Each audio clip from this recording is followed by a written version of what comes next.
Good morning. आप देख रहे हैं सुबह पाकिस्तान। मैं हूं सलमा कौर और मैं हूं हाफिज नजम साकिब। उम्मीद करता हूं आप लोग खैरियत से होंगे, जहां पर भी होंगे खुशबाश होंगे। बहुत बहुत जुम्मा मुबारक। वीकेंड का आगाज होने वाला है, इसीलिए आज चेहरों की लाली जो है वो मजीद ज्यादा लाल लाल है और इसीलिए आज शायद ये लाल वेस्टकोट भी है और ब्लश ऑन का भी थोड़ा सा हाँ, कमाल थोड़ा है। सा ये भी कमाल है। लेकिन उम्मीद करते हैं आप लोग खैरियत से होंगे, घरों से निकलने की तैयारी हो गई होगी या ऑफिस पहुंच चुके हैं। जहां जहां पर भी आप लोग सुन रहे हैं, आप लोगों को प्रोग्राम में खुश आमदीद कहते हैं।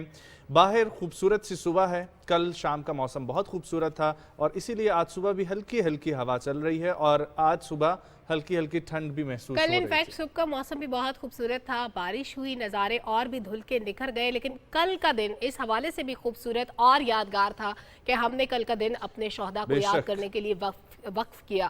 दिन भर उनके लिए दुआएं की गई, तकरीबात का एहतमाम हुआ, शोहदा के साथ उनके ख़ानदानों के साथ यकजहती का इजहार किया गया और वज़ीर-ए-आज़म मोहम्मद शहबाज शरीफ ने आर्मी कब्रिस्तान रावलपिंडी का दौरा भी किया, यादगार शोहदा पर फूल चढ़ाए और इसके अलावा तमाम जितने भी हेडक्वार्टर्स थे हमारी फोर्सेस के, वहाँ पे दुआएं तकरीबात का एहतमाम हुआ, यादगार शोहदा पर फूल चढ़ाए गए और कल दिन भर की जो एक्टिविटीज़ रहीं उन पे एक रिपोर्ट भी बिल्कुल। और ख़ास तौर पर वज़ीर आज़म ने ये भी मेंशन किया कि जो लोग बेहुरमती कर रहे हैं शहीदों की, वो कौम के भी मुजरिम हैं और अल्लाह के भी मुजरिम हैं। ये पैकेज देखिए आप। आर्मी कब्रिस्तान रावलपिंडी में वजीर आजम मोहम्मद शहबाज शरीफ ने army chief general Syed Asim Munir के हमरा यादगार शोहदा पर हाजिरी दी, फूल रखे और फातिहा ख्वानी की। इस मौके पर शोहदा को सलामी दी गई।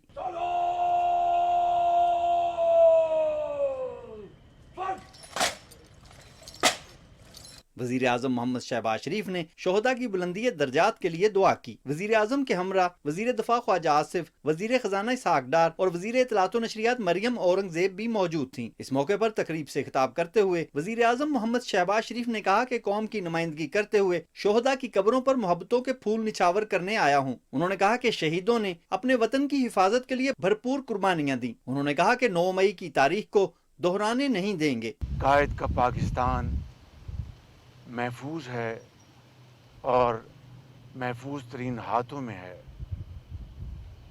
मैं समझता हूँ कि ये वो माओं के अजीम बेटे हैं जिन्होंने रातों को जागकर करोड़ों पाकिस्तानियों को सुकून और अमन की नींद मुहैया की। आज हम इन अजीम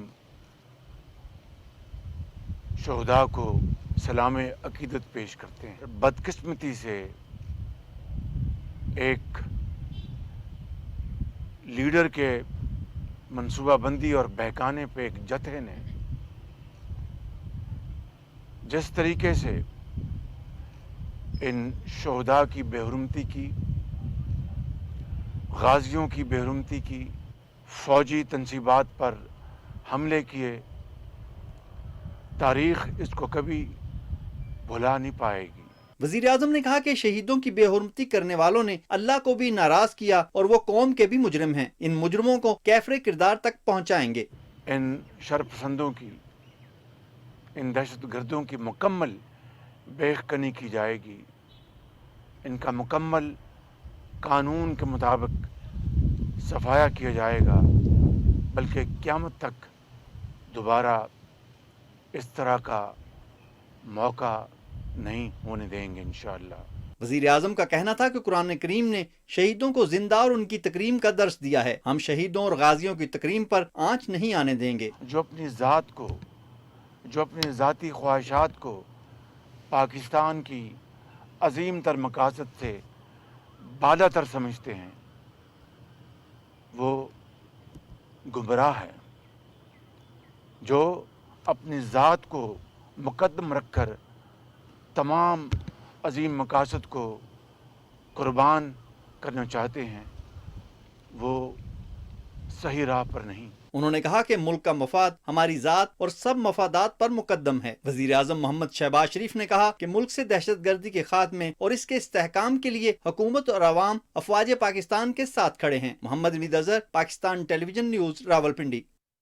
ये खूबसूरत रिपोर्ट आपने देखी। कल का दिन इसी तरह से हर बार हमें मनाना चाहिए और हर दिन शोहदा को, उनके ख़ानदानों को खराज तहसीन और खराज अकीदत पेश करने का दिन है। और शोहदा की कुर्बानियाँ बिलाशुबा कभी रायगा नहीं जाएंगी, उनको कभी फरामोश नहीं किया जा सकता। आगे बढ़ते हैं और कुछ ऐसी शख्सियात से आपको मिलवाते हैं जो पाकिस्तान का नाम रोशन कर रही हैं हर महाज पे, हर जगह पे। एक ऐसी खातून जिनको दूसरी खातून होने का एजाज़ हासिल है, माउंट एवरेस्ट सर किया है उन्होंने, जो दुनिया की बुलंद तरीन चोटी है, और इसे सर करना बिल्कुल भी आसान नहीं था। बहुत कठिन रास्ता, बहुत कठिन सफर ये कैसा गुजरा उनसे पूछेंगे। और साथ ही साथ उन्होंने जब माउंट एवरेस्ट सर किया तो 2 रोज के बाद चौथी बुलंद तरीन चोटी लुटसे को भी सर करने का उन्होंने कारनामा सर अंजाम दिया है। और वज़ीर आज़म मोहम्मद शहबाज शरीफ उनके लिए सितारा इम्तियाज का ऐलान भी कर चुके हैं, क्योंकि इट्स अ बिग अचीवमेंट। एक खातून पाकिस्तान से ताल्लुक रखती हैं और माउंट एवरेस्ट भी सर कर चुकी हैं। बहुत खूब। और आज हमें वो ज्वाइन कर रही हैं, सुबह पाकिस्तान का हिस्सा बन रही हैं। हमारे साथ इस वक्त मौजूद हैं मोहतरमा नाइला कियानी साहिबा। अस्सलाम वालेकुम ma'am, thank you so much for joining. Good morning, खैरियत से हैं आप?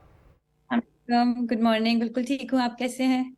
ज़बरदस्त, सबसे पहले तो मुबारकबाद सितारा इम्तियाज़ के लिए। और यकीनी तौर पर ये एक बहुत ही प्राउड मोमेंट है आपके लिए, सितारा इम्तियाज़ के लिए, लेकिन इसके साथ साथ पूरे पाकिस्तान के लिए कि जिस तरीके से आप जा रही हैं और पाकिस्तान का झंडा बुलंदो बांग जगह पर लहरा रही हैं, गाड़ रही हैं। मुझे ये बताएं कि आज से तकरीबन 7 साल पहले, 5 साल पहले तक ये माउंटेनियर्स की सरजमीन तो थी हमारी गिलगित बल्तिस्तान, लेकिन इसके अलावा पाकिस्तान में ऐसा बहुत कम सुनने में आता था कि एडवेंचर स्पोर्ट्स है।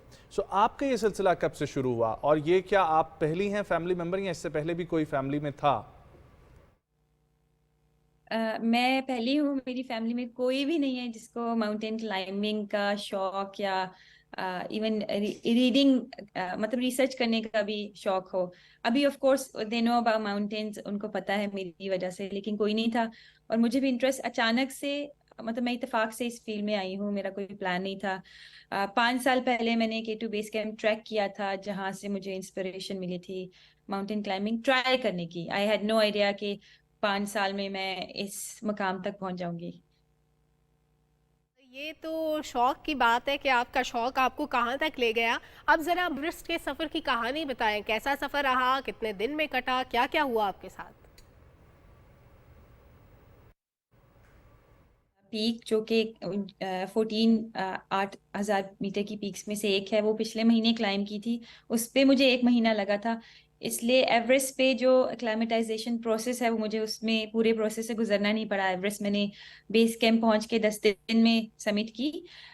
मुश्किल थी बहुत। बहुत से लोग कहते हैं, मैंने K2 लास्ट ईयर समिट की थी, और लोग बोलते हैं कि K2 is definitely a difficult mountain, लेकिन एवरेस्ट इजी माउंटेन है। लेकिन एवरेस्ट मुझे बिल्कुल भी इजी नहीं लगा। बहुत ज़्यादा सर्दी थी। स्प्रिंग में क्लाइम किया, मतलब अभी ये स्प्रिंग चल रहा है, लेकिन नेपाल में जो माउंटेन्स पे विंटर अभी ख़त्म नहीं हुआ है। स्नोफॉल विंटर में नहीं हुई, अभी हुई है क्लाइमेट चेंज की वजह से। तो बहुत ज़्यादा ठंड थी, -36 डिग्रीज तक टेम्परेचर गया था। रॉकफॉल जो एवरेस्ट पे एक्सपेक्टेड नहीं होती है, इस दफ़ा बहुत ज़्यादा रॉकफॉल हुई थी। और जो समिट पुश था, जो लास्ट डे था समिट से बिल्कुल नीचे, वो बहुत लंबा था। तो मुझे मुश्किल बहुत ज़्यादा हुई, लेकिन अल्लाह ताला का शुक्र है, मतलब कोई इशू नहीं हुआ, कोई स्क्रैच तक नहीं हुआ, और आराम से मैं नीचे वापस आई। कितने का ग्रुप था आप लोगों का, कितने लोग थे इसमें, और उसमें कितनी खास तौर पर फीमेल्स थीं? और जब क्लाइंबिंग शुरू हुई तो कितने दिन का सफ़र बना आपका टोटल माउंट एवरेस्ट का, सिर्फ अगर मैं पूछूं? माउंट एवरेस्ट मुझे 10 दिन लगे। यूजुअली 2 महीने लग जाते हैं, लेकिन मुझे क्योंकि मैंने एक माउंटेन पहले पिछले महीने समिट किया हुआ था, इसलिए ओनली 4 मई को मैं बेस कैंप पहुंची और 14 को समिट हुआ। और ऑल टुगेदर जहाँ तक मिनिस्ट्री ऑफ नेपाल ने जो फिगर्स दिए हैं, वो 400 अप्रोक्सीमेटली 450 तक हैं ऑल टुगेदर क्लाइंबर्स। लेकिन ऑफ कोर्स इसमें शर्पास भी, मतलब ओवरऑल फिगर 1000 से ऊपर जाएगी। फीमेल का I am not entirely sure, लेकिन ऑब्वियसली फीमेल की एक परसेंटेज मेन से काफ़ी कम थी इस साल। लेकिन I was the first climber जो नेपाली रो फिक्सिंग टीम के बाद माउंट एवरेस्ट पहुंची। तो I think that's another big achievement for me, because Nepal में ये बहुत बड़ी खबर थी कि Pakistani female climber is the first international climber to reach Mount Everest summit, और एक्चुअली लोटसे पे भी मैं I was the first one. So मेरे लिए बहुत ऑनर की बात है कि एज अ पाकिस्तानी मैं इन दोनों पीक्स पे फर्स्ट क्लाइंबर की हैसियत से पहुंची ऊपर. That's wonderful. अच्छा नाइला, ये जो 10 दिन का सफ़र आपने किया जो यूजुअली 2 मंथ्स तक होता है, इस सफ़र के दौरान लोग सरवाइव कैसे करते हैं? बहुत से लोग ये जानना चाहते हैं कि ज़मीन पे रहते हुए नॉर्मली हम खाते पीते घूमते फिरते, प्यास लगती है, नहाना धोना, खाने पीने का एहतमाम करना, बना हुआ खाना, तो ये सारी चीज़ें एक क्लाइंबर के लिए कितनी डिफ़िकल्ट होती हैं, कैसे मैनेज होता है? बहुत मुश्किल होती है. बेस कैंप पे थोड़ा सा इजी होता है बिकॉज बेस कैंप पे हमें गर्म खाना मिलता है, मतलब हमारी चॉइस का नहीं मिलता, but at least is hot food. जब हम क्लाइंबिंग स्टार्ट करते हैं तो एक तो ऑक्सीजन कम, जितना जितना ऊपर जाते हैं ऑक्सीजन कम होती है, उसकी वजह से भूख कम लगती है. मुझे तो फिर भी बहुत ज़्यादा लग रही थी, लेकिन खाना इनफ नहीं था. तो मैगी नूडल्स, मतलब कुछ जो फॉरेनर्स होते हैं जो वेस्टर्न कंट्री से आते हैं वो फ्रीज ड्राइड फूड लाते हैं जो न्यूट्रिशियस होती है, लेकिन हम लोग हम लोग मैगी नूडल्स पे गुजारा करते हैं, ड्राई फ्रूट्स वगैरह पे. और मतलब इट्स वो अच्छी चॉइस नहीं है टू बी ऑनेस्ट, क्योंकि फ्रीज ड्राइड फूड भी कभी कभी वो वेट की वजह से हम नहीं लेके जा पाते, और वो एक्सेसिबल नहीं है पाकिस्तान में, नेपाल में, पाकिस्तान में स्पेशली नहीं है. लेकिन मैगी नूडल्स पे आप यू कैन इमेजिन कि वो न्यूट्रिशियस नहीं होता, इसलिए हमें वो एक तो नींद की कमी, ऑक्सीजन की कमी की वजह से नींद भी नहीं आती है, फूड प्रॉपर नहीं खाते हैं, उस सब चीज़ों की वजह से physically it's extra hard to climb a mountain. मतलब I think I actually use my mental strength to reach the top, क्योंकि physically इतनी हिम्मत नहीं होती है. Energy is usually very very low on high up on the mountain. Difficult peak अभी तक आपके लिए कौन सी लगी आपको? The most difficult one? Most difficult, Annapurna for sure. Annapurna statistically is the deadliest mountain. और मुझे बहुत ज़्यादा मुश्किल लगा क्योंकि अगेन मार्च में गए थे, लेकिन सर्दी बहुत ज़्यादा थी. एंड सर्दी, cold is my biggest challenge, क्योंकि सर्दी की वजह से देन आपको मतलब आपको अगर टॉयलेट के लिए भी टेंट से बाहर जाना पड़े ना, तो आपको, मुझे तो एटलीस्ट 3-4 घंटे सोचने में लगते थे कि मुझे टेंट की जिप खोल के बाहर जाना है. तो अन्नपूर्णा की जो ट्रेन है वो भी बहुत ज़्यादा मुश्किल थी, बहुत डेंजरस थी. ठीक है. So Naila, where you from basically? मैं रावलपिंडी से हूँ, पिंडी गर्ल. रावलपिंडी से. और पिंडी के लोगों के लिए पहाड़ों पे इतनी सर्दी में माइनस टेम्परेचर में रहना इट्स अ बिग अचीवमेंट, क्योंकि सर्वाइवल ज़ाहिर है मुश्किल होता है, आप उस इन्वायरमेंट के आदी नहीं होते. अच्छा नाइला, बहुत सारे लोग आपके साथ शुरू करते होंगे, जैसे भी माउंट एवरेस्ट का जो सफ़र था, रास्ते में कितने लोग रह गए जिनकी हिम्मत जवाब दे गई कि इससे आगे हम नहीं जा सकते, और जब आप टॉप पे पहुंची तब आपके साथ कौन था? बहुत से लोग एक्सपेडिशन कैंसिल कर देते हैं, बहुत से लोग बीमार हो रहे थे. यूजुअली बेस कैंप्स पे वायरल डिजीजेस फैल जाती हैं. इवन K2 पे लास्ट ईयर बहुत ज़्यादा लोग अफेक्टेड हुए थे. इस साल एवरेस्ट पे हर कोई खांस रहा था, चेस्ट इन्फेक्शन थी बहुत ज़्यादा लोगों को. और मेरी टू बी ऑनेस्ट मुझे एग्जैक्ट नंबर पता नहीं है, लेकिन ऑफ कोर्स लोग इंजर भी हो रहे थे, और वो एक्सीडेंट, छोटे टांग पे अगर चोट आ गई तो दे कांट गो अहेड. और ऑफ कोर्स कैजुअलिटीज, जो मुझे पता था 4-5 दिन पहले तक 11 कैजुअलिटीज हुई इस दफ़ा एवरेस्ट पे, जो कि नॉर्मल से ज़्यादा है. मेरी जो इमीडिएट टीम थी, because I was one of the first group to go, और उन्होंने जो स्ट्रॉन्गेस्ट क्लाइंबर्स थे उनको पिक किया था. हम लोग 6 लोग थे, और हम सब ने सबमिट किया था. हमारी जो सब टीम थी स्ट्रॉन्ग क्लाइंबर्स की. बाकी क्लाइंबर्स में बहुत से क्लाइंबर्स के एक्सपेडिशन कैंसिल हुए थे.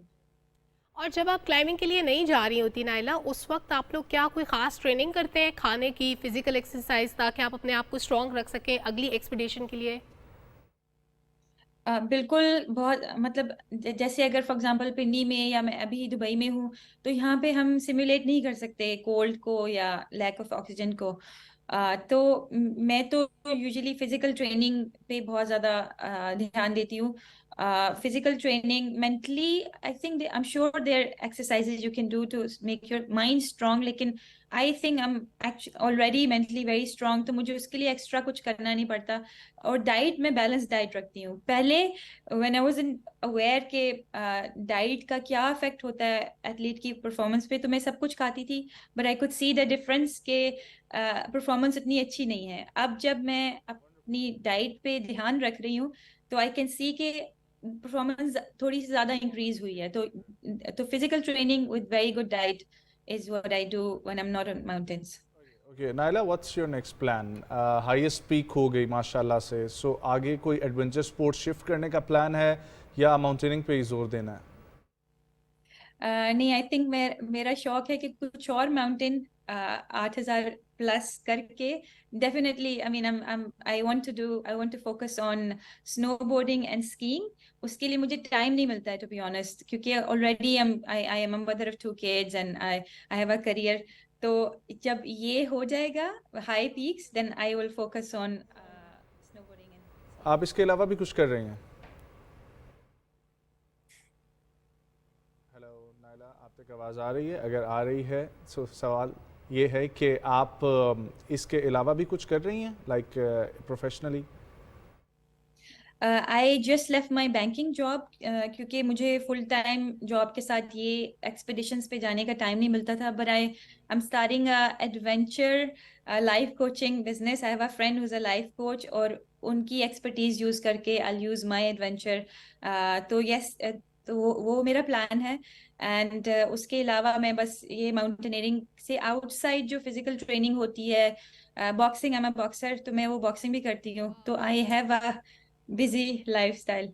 और वैसे मैं सोच रही थी कि दुनिया की सबसे बड़ी चोटी सर कर ली, व्हाट नेक्स्ट? और क्या चाहिए बंदे को? मतलब ये वो ख्वाब होता है जो हर कोई देखता है लेकिन पूरा कोई नहीं कर पाता। ज़ाहिर है किसी की हिम्मत जवाब नहीं दे जाती है, किसी के हालात साथ नहीं देते, कुछ ना कुछ चलता रहता है। तो इससे बढ़ के और क्या हो सकता है? लेकिन wish you best of luck Naila, बहुत अच्छा लगा आपसे बात करके। Whenever you are in Islamabad, you are most welcome. आप आएँ हमारे स्टूडियो ताकि हम लोग मज़ीद भी करें आपकी। तब तक कुछ और भी अचीवमेंट्स हो गई होंगी।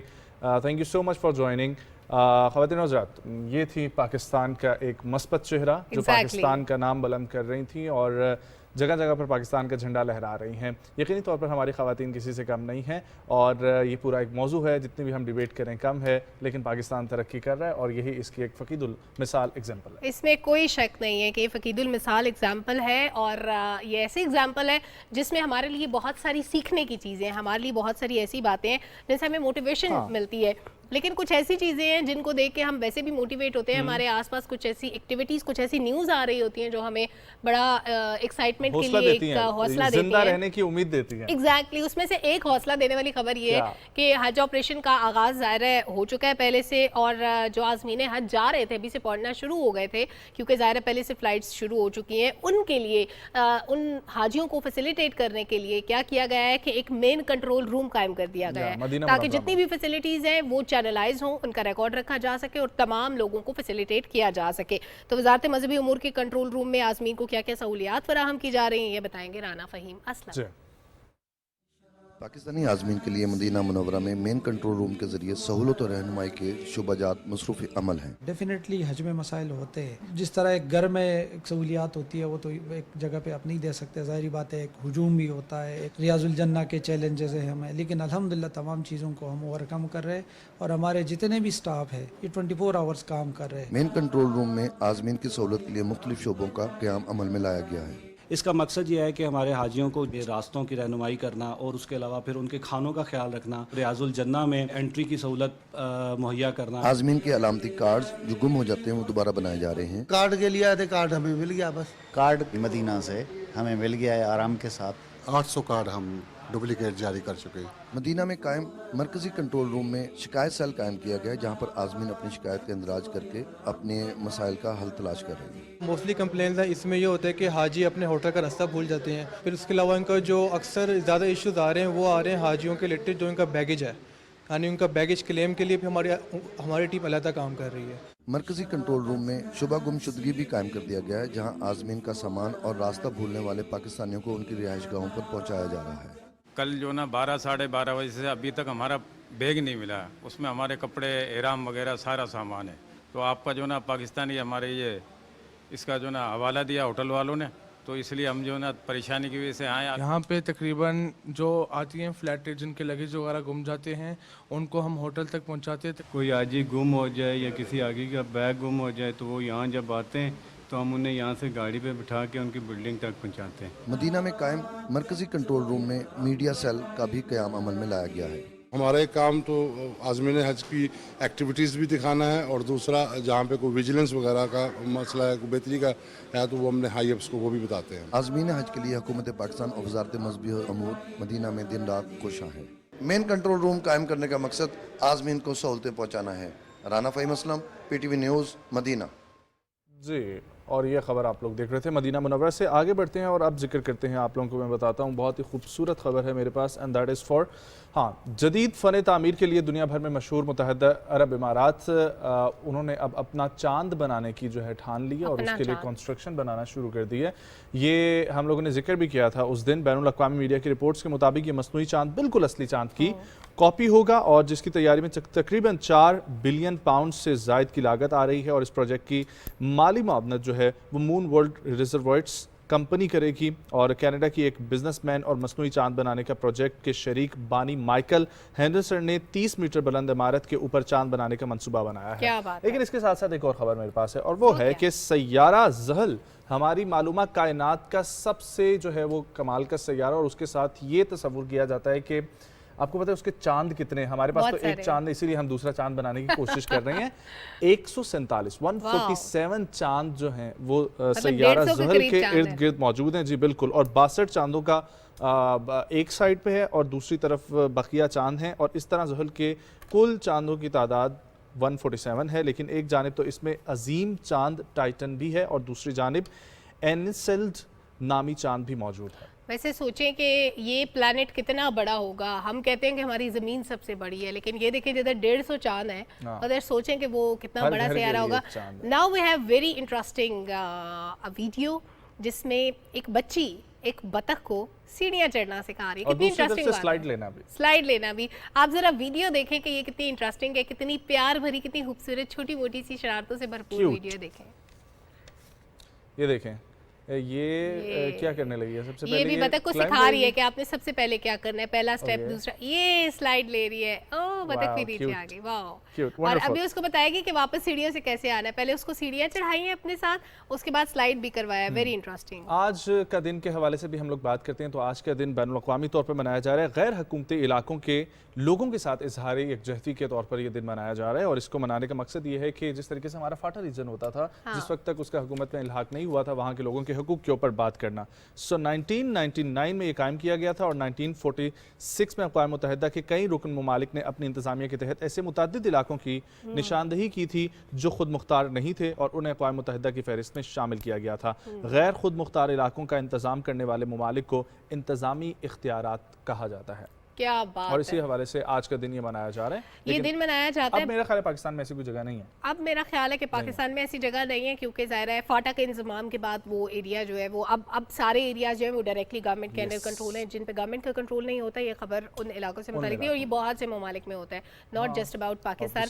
अच्छा, हम पत्थर के ज़माने की बात करते हैं। अक्सर हम कहते हैं कि फ़लाँ चीज़ पत्थर के ज़माने में होती थी, फ़लाँ कोई भी हम रिसर्च करते हैं तो हम पत्थर के ज़माने पे करें तो पत्थर का ज़माना वो ज़माना होता था जब बहुत ज़्यादा टेक्नोलॉजी नहीं थी, जब देसी काम होते थे। हम ये एज्यूम करते हैं वैसे तो अभी जितनी चीज़ें हम एक्सप्लोर कर रहे हैं, जितने हमें आसार मिलते हैं, कई 100 साल पुरानी तहजीबों में हमें टेक्नोलॉजी के भी आसार मिलते हैं, लेकिन उस वक्त टेक्नोलॉजी का इस्तेमाल ज़रा मुख्तलिफ तरीके से होता है। लेकिन जो मैं खबर आपको बताने लगी हूँ वो ये है कि सऊदी अरब और उर्दन में दुनिया के कदीम तरीन तामीराती मंसूबे दरियाफ्त किए गए हैं और नजम आपको पता है कि इसमें जो निशानात मिले हैं वो 9000 साल से ज़्यादा पुराने हैं और पत्थर का जो सही ज़माना था, जो एक्चुअल पत्थर का ज़माना था, उसकी नक्काशी की गई है। और एक्सपर्ट्स ये कहते हैं कि पत्थर शिकार को ट्रैप करने के लिए इस्तेमाल किए जाते थे, यानी उस वक्त वो गुलेलें और कमान वो वाला सिस्टम नहीं होगा या बंदूकें नहीं होंगी शिकार के लिए, तो अभी ऐसे पत्थर मिले हैं जिसमें शिकार को ट्रैप किया जाता है, वो जानवर परिंदे कुछ। और ये पुराने वक्त नए वक्तों की जो है ना वो सीखने का अमल भी एक तरीके से होता है। लेकिन अगली खबर है एक ऐसी खबर कि उसके लिए मेरी दुआ है कि अल्लाह कभी भी किसी को ऐसी औलाद ना दे। ठीक है, कैसी औलाद? ऐसी औलाद के आपका आईपैड ले और उस आईपैड का पासवर्ड भी चेंज करे और फिर उधर से 2500 पाउंड की ऑन लाइन शॉपिंग भी कर यानी लें। अम्मा अब्बा को टीका लगाने वाली जी हाँ औलाद जी, ना हो। और ये एक 10 साल लड़की ने किया है अपनी अम्मा जी के, उन्होंने आईपैड से तकरीबन 2500 पाउंड की, ये 2500 कितनी पाउंड की जो मासूम है बच्ची है वैसे, who knows कि ये कर लिया। $2500 नहीं, ऐसे नहीं, उड़ा ये देगी। जनरल फुटेज थी ये जनरल फुटेज थी। लड़की की माँ को उस वक्त मालूम हुआ जब बैंक स्टेटमेंट में इतने ज़्यादा पैसे खर्च किए जाने की जो है वो घर आई बैंक स्टेटमेंट, और फिर पासवर्ड तब्दील किए जाने का भी पता लगा, और ऑनलाइन शॉपिंग पर ये उड़ा दिए गए इतने पैसे। मैं ये सोच रही हूँ कि जब माँ को ये पता चला कि ऑनलाइन शॉपिंग पे $2500 उड़ चुके हैं, उसके बाद उस बच्ची के साथ क्या, हाँ पाउंड्स, उसके बाद उस बच्ची के साथ क्या हुआ होगा। असल बात तो ये, असल खबर वो बनती है कि बच्ची ने उड़ा दिए, उसके बाद जो उसके साथ हुआ होगा सही ना, बात है, वो तो बस देखने से ताल्लुक़ रखता होगा। चलें अब मैं आपको एक ऐसे जानवर के बारे में बताती हूँ जो छोटा सा नन्हा मुन्ना सा कैंगरू जैसा होता है, दिखने में खरगोश जैसा होता, वो असल में कैंगरू है, और दुम उसकी बिल्कुल टूथब्रश जैसी होती है। कितनी इंटरेस्टिंग बात है ना। और ये जो है अब इसकी नस्ल कम होती जा रही है, ख़त्म होती जा रही है। इन्हें बिटविंग्स कहा जाता है, जो 2 सदी पहले ऑस्ट्रेलिया के 60% रकबे पे आम पाए जाते थे, यानी 200 साल पहले की बात है। अब इसकी तादाद नहायत कम हो गई है। उसकी बहुत सारी रीजंस है, आबादी बढ़ गई, जंगलात कटना शुरू हो गए, कुत्ते बिल्लियों ने, लोमड़ियों ने शिकार करना शुरू कर दिया, तो इनकी जो अफजाइश है वो तेज़ी से ख़त्म होना शुरू हो गई। और अब 100 बरस ऑस्ट्रेलिया के जजीरा नुमा यॉर्के में ये नन्ही मखलूक दोबारा देखी गई है, और माहिरीन ने 2 साल में ऐसे 120 जानवर तो ऑस्ट्रेलिया में खुशी का समा है, ऐसा वैसा खुशी का समा है। लेकिन अब ये शिकारियों से इनको बचा के रखना एक बड़ा चैलेंज है। 45 में से आपको पता है 42 मादाओं के सीने पर कुदरती थैली में बच्चा भी देखा गया है, जो एक हमें वो कैंगरू छलांगे लगाता है नजर आता है ना, उसमें सामने से अपने बेबी के लिए एक पॉकेट भी होती है कुदरती तौर पे, तो वो भी देखा गया है। बहुत ही खूबसूरत, और ये बस अल्लाह की कुदरत है और अल्लाह का निज़ाम है, लेकिन बहुत ही कमाल का, बड़ा ही क्यूट सा जो है ना ये जानवर है। अच्छा, अब न्यूज़ तो हम लोगों ने डिस्कस कर ली, एक गेस्ट से भी मिलवा दिया, दूसरे गेस्ट की तरफ हम लोग शिफ्ट करते हैं, लेकिन उससे पहले एक ब्रेक, छोटा सा ब्रेक से वापस आएंगे, कंटिन्यू करेंगे अपने प्रोग्राम को सुबह पाकिस्तान के साथ। फ्रेंड,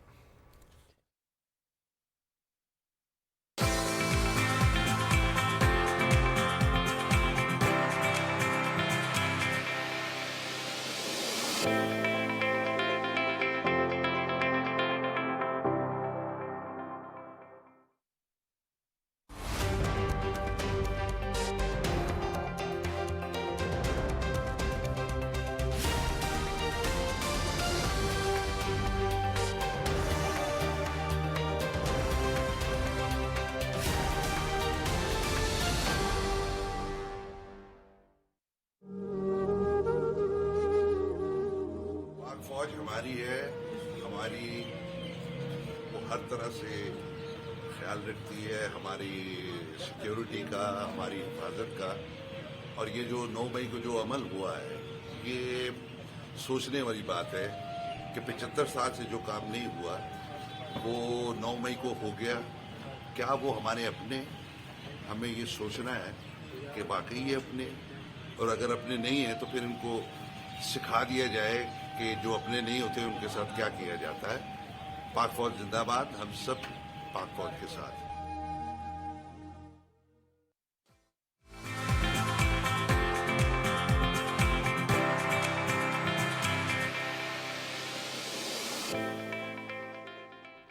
वेलकम बैक नाज़रीन। एक्सट्रीमिज़म और शिद्दत पसंदी, इंतहा पसंदी, से कोई भी नाम दे दें, एक ऐसी चीज़ है जो किसी भी माशरे के लिए ज़हर कातिल है, कहीं पर भी काबिल कबूल नहीं है, लेकिन इसके नुकसानात जो हैं वो इस लफ्ज़ से कहीं ज़्यादा है।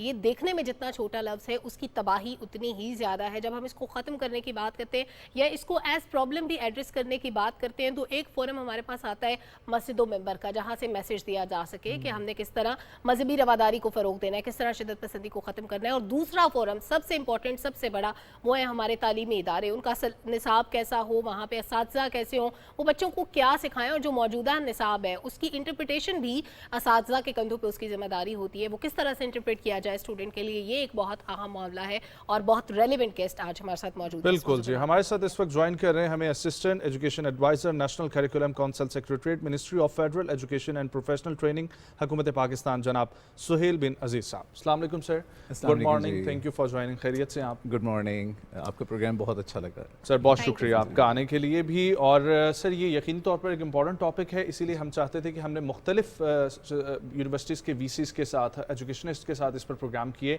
लेकिन एक एक्सट्रीमिज़म जो हमारे बच्चों के अंदर आ चुकी है उसकी बहुत सारी वजह बनी है पिछले 20 सालों में, जो कुछ या 30 सालों में हमने देखा।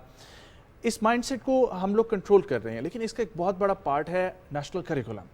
सो आपको क्या लगता है कि हुकूमती सतह पर इस वक्त निसाब में क्या तब्दीलियां हो रही हैं, क्या स्टेप्स लिए जा रहे हैं कि बच्चे सब एक लेवल पर आकर सोचें, समझें और एक ही करिकुलम को फॉलो करें? बहुत शुक्रिया, आपने बिल्कुल सही कहा कि मस्जिद मेंबर की जहाँ ज़िम्मेदारी है वहाँ पे एक बहुत बड़ी ज़िम्मेदारी तालीमी निज़ाम की, निसाब की, किताब की, असातिज़ा की और फिर जो इम्तहानी निज़ाम है वो सब इसमें बहुत अहम किरदार अदा करते हैं। अहम बात यह है कि 2015 से बल्कि उससे भी कुछ पहले तालीमी निसाब में तब्दीलियों का अमल शुरू हुआ और ये सोचा गया कि हम ऐसा निसाब तरतीब दे जो जहाँ एक तरफ आपको एम्प्लॉयबिलिटी और 21st सेंचुरी चैलेंजेस और उसके लिए तैयार करे, उसके साथ साथ दूसरी चीज़ ये भी हो कि वो एक मुहिब वतन पाकिस्तानी हो और उसके साथ साथ वो ग्लोबल सिटीज़नशिप की भी उन तमाम चीज़ों को समझता हो कि जहाँ पे इंटरफेथ हार्मनी की बात है, इंट्राफेथ हार्मनी की बात है, कॉन्फ्लिक्ट मैनेजमेंट है और इस तरह की जो चीज़ें हैं वो उनको ऐसे अंदाज में समझाई जाएँ जो उनकी उम्र के मुताबिक हों। माजी में बदकिस्मती से ये भी होता रहा है कि कोशिशें बहुत हुई हैं, मगर ये कि कई दफ़ा हम ये करते हैं कि कोई बाहर से कोई सलूशन उठा के उसे मिन-व-अन हम अडॉप्ट करने की कोशिश करते हैं जो हमारी अपनी अक़दार से मुतसादिम होता है। दुरुस्त, तो उसके वो नताइज सामने नहीं आते जो हम चाह रहे होते हैं। अब यहाँ पे मैं आपको एक मिसाल देता हूँ कि मिसाल के तौर पे जब हम करिकुलम बना रहे हैं उसकी जो बुनियादी चीज़ें हैं उसमें टॉलरेंस की हम बार बार बात कर रहे हैं, बर्दाश्त की बात कर रहे हैं, लेकिन हम जब डाइवर्सिटी की बात करते हैं हम सिर्फ ये नहीं कहते कि रिस्पेक्ट ऑफ डाइवर्सिटी, बल्कि हम कहते हैं एप्रिसिएशन ऑफ डाइवर्सिटी।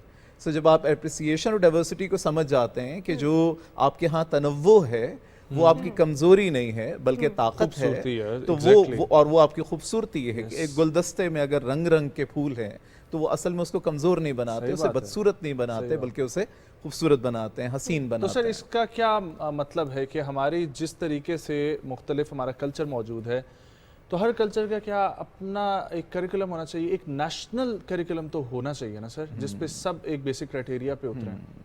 अब देखिए ना, नेशनल करिकुलम की जो आप बात कर रहे हैं 18वीं तरमीम के बाद, क्योंकि तालीम एक डिवॉल्व सब्जेक्ट है और जो निसाब का अमल है, किताब का अमल है, वो सूबे और जो एरियाज़ हैं वो ख़ुद करते हैं। लेकिन यहाँ पे खूबसूरती ये है कि 2014 में ये महसूस किया गया कि कम अज़ कम हम कोऑर्डिनेशन तो करें, आपस में मिलके बात तो करें, कम से कम मिनिमम स्टैंडर्ड्स तो तय करें। सो उसके लिए हमारी एक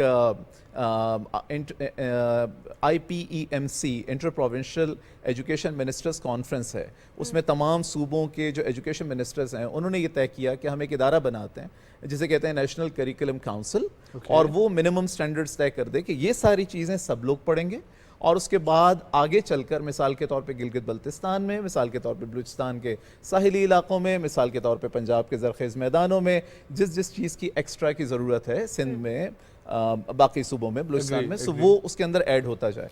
तो नेशनल करिकुलम काउंसिल ने जो काम किया है वो ये किया है कि सारे सूबों के, आज़ाद कश्मीर के, गिलगित बल्तिस्तान के एक्सपर्ट्स आके इकट्ठे बैठते हैं और वो मिल के काम करते हैं, कोऑर्डिनेशन करते हैं और उसके बाद एक ऐसा निसाब तरतीब देते हैं जो मिनिमम सब लोग उसको अपने अपने क़वानीन के मुताबिक नाफिज कर लेते हैं और उसके ऊपर जो उनकी अपने कल्चर के मुताबिक, उनकी अपनी ज़रूरियात के मुताबिक मज़ीद जिन चीज़ों की ज़रूरत होती है तो वो करते चले जाते हैं। अभी आप टॉलरेंस की बात कर रहे थे, मैं आपको मिसाल देता हूँ इस्लामियात की। इस्लामियात का निसाब बनाते हुए हमने क्या किया कि एक तो सारे सूबों के लोग आए और वो सारे एक्सपर्ट्स हुए, उसके साथ ये हुआ कि मुख्तलिफ मकातब फ़िक्र हैं जो हमारे, उनको हमने कहा कि जी आप अपने एक्सपर्ट्स नॉमिनेट कर दीजिए। वंडरफुल। सो वो सारे वहाँ आके बैठे और हमने काम किया मुश्तरकात पे।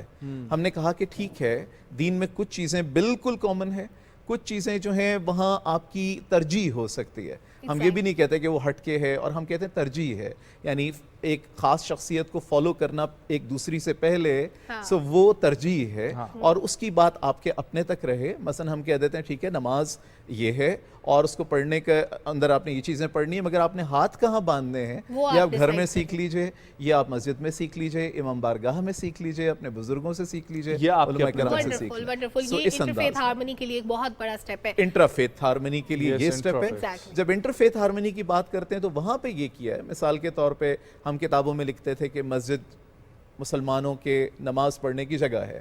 سو بچوں کو یہ بھی پتا ہو کہ چرچ جو ہے وہ ہمارے مسیحی بھائیوں کے بہنوں کے ان کے عبادت گاہ ہے. اس طرح سے جو ٹیمپل ہے وہ ایک عبادت گاہ ہے ہمارے ہندو جو بچے ہیں, اور اس طرح سے گردوارہ ہے تو وہ سکھوں کے لیے. سو اس کو سامنے رکھتے ہوئے ہم نے یہ کیا کہ 7 مذاہب کا الگ نصاب ترتیب دیا, جو میں یہ آپ کو یہ بتاؤں کہ سرکاری سطح پہ ساؤتھ ایشیا میں, غالباً ایشیا میں, اب دنیا میں مجھے ابھی تک کوئی ایسی ایگزامپل نظر نہیں آئی کہ جہاں پہ ایسا ہوا ہو کہ سرکاری سطح پہ 7 ریلیجنز کا الگ الگ ان کا نصاب ترتیب دیا گیا. کہ جب مسلمان بچے اسلامیات پڑھ رہے ہوں تو ایک کرسچن بچہ, ایک ہندو بچہ, ایک سکھ بچہ, ایک بہائی بچہ, ایک کلاشا بچہ, ایک بدھسٹ بچہ اور ایک زورو بچہ جو پارسی ہیں, سو وہ اپنا نصاب پڑھ رہے ہوں. سیریسلی یہ کیلاش تک پہنچے ہیں آپ, اور آپ نے کیلاش کا نصاب بھی علیحدہ کیا. ایگزیکٹلی. سو اب آپ سوچیں کہ ان کے ایکسپرٹس کو ڈھونڈنا, کیلاش جو ہے ٹوٹل ان کی آبادی 4000 کے لگ بھگ 3800 سم تھنگ. سو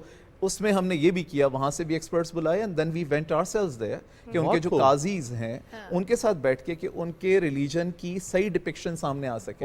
کیونکہ مختلف جب لوگ کام کرتے ہیں ہم کسی کی نیت پہ شک نہیں کرتے, یہ اختلاف ہے کہ ہم لوگ اکثر کتابوں میں پڑھتے ہیں کہ ان کو کافر کہا جاتا ہے, لیکن ان کو اس سے اختلاف تھا. بالکل. آپ اجازت دیں تو میں پوچھ لوں سر, ہر دور کی ضرورت ہوتی ہے, کہا یہ جاتا ہے کہ اصلاحات ضروری ہیں, اصلاحات ہونی چاہیے, اور ہر وقت کے ہر دور کے تقاضے مختلف ہوتے ہیں. اب گورنمنٹ سے جب یہ ڈیمانڈ کی جاتی ہے کہ اصلاحات متعارف کرائے جائیں تعلیمی نصاب میں, تو ان کو جدید دور کے تقاضوں کے مطابق کیسے ڈھالا جا سکتا ہے؟ دیکھیں 2-3 چیزیں ہیں. ایک تو ہمیں فارورڈ لکنگ ہونا چاہیے کہ آج کے جو مسائل ہیں ان کا مکمل حل ہمارے پاس ابھی نہیں ہے. سو آج ایک بچہ جو گریڈ 1 میں پڑھ رہا ہے اس کو پریکٹیکل لائف میں آنے کے لیے اگلے 16-18 سال لگنے ہیں. سو دیٹ مینس کہ 2040 میں جب وہ بچہ پریکٹیکل لائف میں آ رہا ہوگا تو وہ مسائل کیا ہوں گے جو مجھے آج نہیں معلوم. جیسے ہمیں جب 2000 میں یا 1998 میں 95 میں انٹرنیٹ کا اتنا ادراک نہیں تھا کہ یہاں تک بات پہنچے گی سوشل میڈیا کی, کہ آج بہت سارے اس کی وجہ سے ایشوز بھی ہوں گے. سو اس کا حل کیا ہو سکتا ہے کہ جب میں مسائل نہیں جانتا, so we need to teach them کہ how to resolve issues, problem solving skill سکھا دیں انہیں. جو اسٹریس کے مسائل ہیں اور اس طرح کے جو پریکٹیکل لائف میں ان کو ہو سکتے ہیں وہ سکھا دیں. مینٹل ہیلتھ کے ایشوز ہیں وہ بتا دیں. انٹرپرینیورشپ ایک ایسی چیز ہے جو ہمیشہ رہنی ہے, چاہے آپ کتنا آگے چلے جائیں, کچھ بھی کر لیں. اچھا, پھر نصاب میں آپ کو ضروری ہے کہ ٹیکنیکل ایجوکیشن پہ آپ دھیان دیں. So what we have done is کہ آپ میٹرک سائنس پڑھا رہے ہیں, میٹرک ہیومینٹیز پڑھا رہے ہیں, اس کے ساتھ ہم نے میٹرک ٹیک متعارف کروایا. اچھا, میٹرک ٹیک پہلے بھی تھا جس میں پلمبنگ, جس کے اندر الیکٹریشین, وہ چیزیں تھیں. اب اس کے اندر آئی او ٹی ہے, اس کے اندر پروفیشنل شیف ہے, اس کے اندر ہیلتھ اینڈ بیوٹی ہے, اور اس طرح کی بہت ساری فیلڈز ہیں. مثال کے طور پہ ایک بچہ جو گلگت بلتستان میں بیٹھا ہوا ہے, اگر وہ ٹورزم مینجمنٹ سیکھ لیتا ہے تو وہ اس کے لیے فار ایگزامپل میٹرک ٹیک کرنے کے بعد آج کل ہم ان دنوں انٹر ٹیک کا نصاب بنا رہے ہیں کہ وہ کر لے, آگے بی ٹیک کی طرف جائیں. سو اگر کسی وجہ سے وہ یہاں پہ ان کو تعلیم کا سلسلہ منقطع کرنا پڑتا بھی ہے, جو ایک بہت تلخ حقیقت ہے, وہ ایک یہ کام تو کم از کم ان کے ہاتھ میں وہ سکلز ہوں کہ وہ انسکلڈ لیبر کے طور پہ جا کے اس کا استحصال نہ ہو, بلکہ اس کو کم از کم وہ بیسک سکلز اس کے پاس ہوں کہ وہ وہاں جا کے بہترین انداز میں کچھ اپنے لیے بھی کما سکے, اور جو قومی ایفرٹ ہے اس کے اندر بھی اپنا حصہ ڈال سکے. ونڈرفل, بہت اچھے سٹیپس لیے گئے ہیں. لیکن سر میں یہ پوچھنا چاہوں گا کہ obviously اس کا کچھ رزلٹ آیا ہوگا, تو آپ لوگوں تک جو رزلٹ پہنچا ہے, جو آؤٹ کمز ہیں, وہ کیا ہیں ابھی تک؟ دیکھیے, آؤٹ کمز کا معاملہ یہ ہوتا ہے کہ آپ کو آپ کی بیس لائن جو ہے وہ آپ دیکھتے ہیں, اور آؤٹ کمز آپ کو ایک خاص مدت کے بعد پتہ چلتے ہیں. اب اگر میں یہ کہوں کہ جو نصاب سازی کا عمل جو شروع ہوا, جیسے میں نے کہا کہ 2014-15 میں اس زمانے میں یہ بات شروع ہوئی, اور اس کے بعد وقتاً فوقتاً چلتی چلی گئی, حکومتیں تبدیل ہوئیں, لیکن جو بیسک آئیڈیا تھا وہ وہی رہا, اور ہم اس کو لے کے آگے چلتے چلے گئے. سو حکومتوں کی تبدیلی, نئی حکومتوں کا آنا, لیکن یہ ایک بہت اچھی بات ہے کہ تعلیم ایک ایسا معاملہ ہے جس پہ سب متفق ہیں. اچھا, جو کورس کریکشن ہے وہ ڈیفینیٹلی بہت ہوئی ہے. ابھی مثال کے طور پہ ہم کہتے ہیں کہ ہم پچھلی گورنمنٹ میں ہم کام کر رہے تھے, سو سندھ کا صوبہ ہم سنتے تھے کہ آن بورڈ نہیں ہے اور ایک نصاب سازی کے کام میں, اور انہوں نے اس کو لاگو نہیں کیا. سو اس حکومت کے آتے یہ ہوا کہ سندھ کے جو ایجوکیشن منسٹر ہیں وہ آن بورڈ اس کے اوپر ہوئے, باقی صوبے اس طرح سے آئے. اس کے بعد فوراً جس پہ بات شروع ہوئی ہے وہ یہ ہوئی ہے کہ جب تک اصلاحات آپ کی مکمل نہیں ہو سکتی, جب تک آپ نصاب کی چاروں چیزوں کو نہ دیکھیں. دیکھیں, نصاب 4 چیزوں کا نام ہے. آپ سٹینڈرڈز بنا لیتے ہیں, آپ کتابیں لکھتے ہیں, آپ اساتذہ کو تیار کرتے ہیں اور پھر backbone of learning that is assessment اس سسٹم کو اچھا کرتے ہیں. اب آپ دیکھیے کہ آپ کا اسیسمنٹ سسٹم بہترین ہو تو آپ دیکھیں آپ کے اساتذہ مجبور ہوں گے اس کو اس انداز میں پڑھانے پہ. وہ کتابیں لکھنے والے مجبور ہوں گے کہ اس اسیسمنٹ سسٹم کے لیے, اس معیار کے لیے جو کہ رٹے کو فروغ نہیں دے رہا بلکہ وہ فروغ دے رہا آپ کی کریٹیکل تھنکنگ ایک نشو و نما کو فروغ دے رہا. بالکل. اور کریٹیکل تھنکنگ کو جب وہ فروغ دیتا ہے تو اس میں یہ نہیں ہوتا کہ کوئی ایک کریکٹ آنسر ہے جو آپ نے پیج نمبر یہاں سے یہاں تک رکھ لینا ہے, وہ والی چیز نہیں ہوگی. So they will be different answers. Differentiated learning کی ہم بات کرتے ہیں اور نالج شیئرنگ ہوگی. نالج شیئرنگ ہوگی. Sir let's continue the debate after break. News break کی طرف پڑھتے ہیں, واپس آئیں گے ہمارے ساتھ رہیں.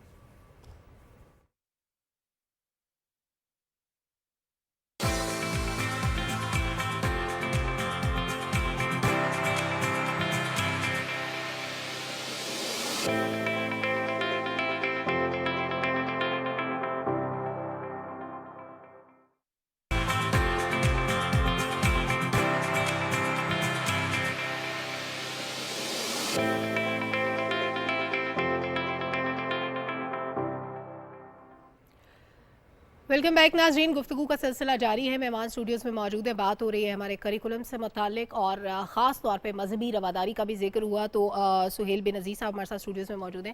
سہیل صاحب, انٹر فیتھ ہارمنی کی بھی ہم نے بات کی اور انٹرا فیتھ ہارمنی کی بھی بات کی. اب ہمارا جو ریلیجن ہے اسلام, اس میں ہماری جتنی کامنالٹیز ہیں آپ نے بتایا کہ اس پہ کام کیا, اسی طرح باقی ریلیجنس جن کا کریکولم ڈیزائن ہوا ان کے اندر انٹر فیتھ ہارمنی, اس کے لیے کس طرح سے آپ نے کام کیا؟ بہت مشکل تھا, اس میں کوئی شک نہیں ہے. اور ہمیں معلوم ہے کہ ریلیجن جہاں بھی ہو اس کی انٹرپریٹیشن مختلف انداز میں ہو رہی ہوتی ہیں. مختلف سکولز آف تھاٹ ہر ریلیجن کے اندر پائے جاتے ہیں. So what we try to do was again the same spirit کہ جو ہم نے اسلامیات میں کی ہے, اسلامک ایجوکیشن میں کی ہے, کہ ہم مشترکات پہ جائیں تو وہاں بھی یہی کیا.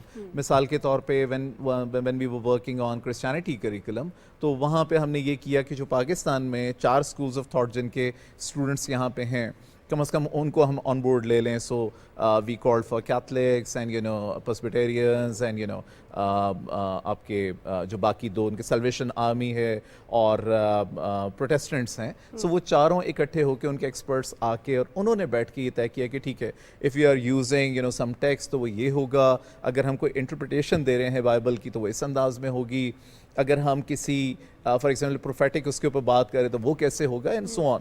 سو وہاں پہ یہ ہوا. فار ایگزامپل اگر ہم بہائیز کی بات کریں, so we have national spiritual assembly of Bahais of Pakistan. So وہ یہاں پہ ان کی اتھارٹی ہے. So we took them on board. اسی طرح سے سکھزم میں کہ جو ان کے مختلف یہاں پہ جو ان کی کمیٹیز ہیں, جو آرگنائزیشنز ہیں فار ہندو ریلیجن, ہندو مت جو ریلیجن ہے ہمارا, اس کے لیے بہت بڑی ہم نے ایک کنسلٹیشن کی فار پارسیز اینڈ آل. اور کلاشا کا میں نے آپ کو بتایا کہ کس طرح سے ہم وہاں پہ گئے. آتھرز ان کے ڈھونڈنا بہت مشکل تھا. ڈیفینیٹلی چھوٹی کمیونٹیز ہیں, بہت زیادہ لوگ موجود نہیں ہیں. اور پھر اس کے بعد کلاشا میں خاص طور پہ وہ ٹریڈیشن ساری اورل ہے, لکھی ہوئی چیزیں نہیں ہیں اور آپ بھروسہ نہیں کر سکتے چیزوں پہ. So once we went there, انہوں نے ہم سے کہا کہ دیکھیے وہ چیزیں نہ لکھ دیجیے گا جو کچھ غیر ملکیوں نے آ کر ہمارے بارے میں پہلے غلط لکھ دی ہیں. سو ہم وہ نہیں ہیں, ہمارا ریلیجن یہ ہے.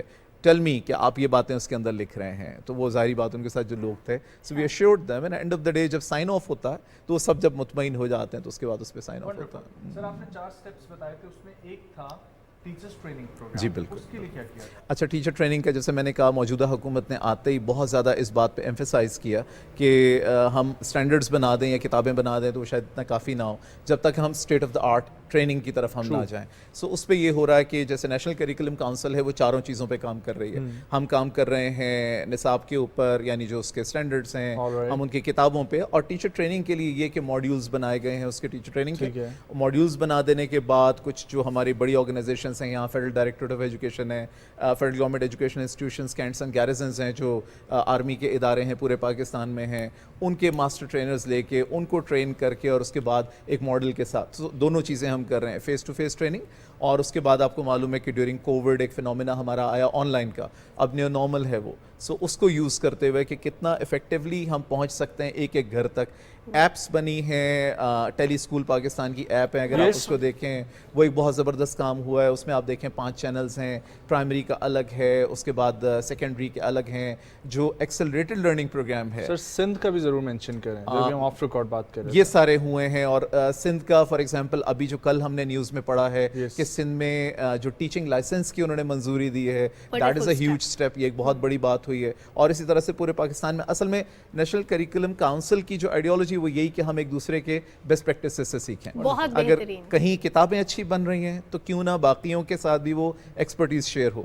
ہم آتھرس کی ٹریننگ ہم نے کروائی ہے ابھی جا کے پاکستان میں.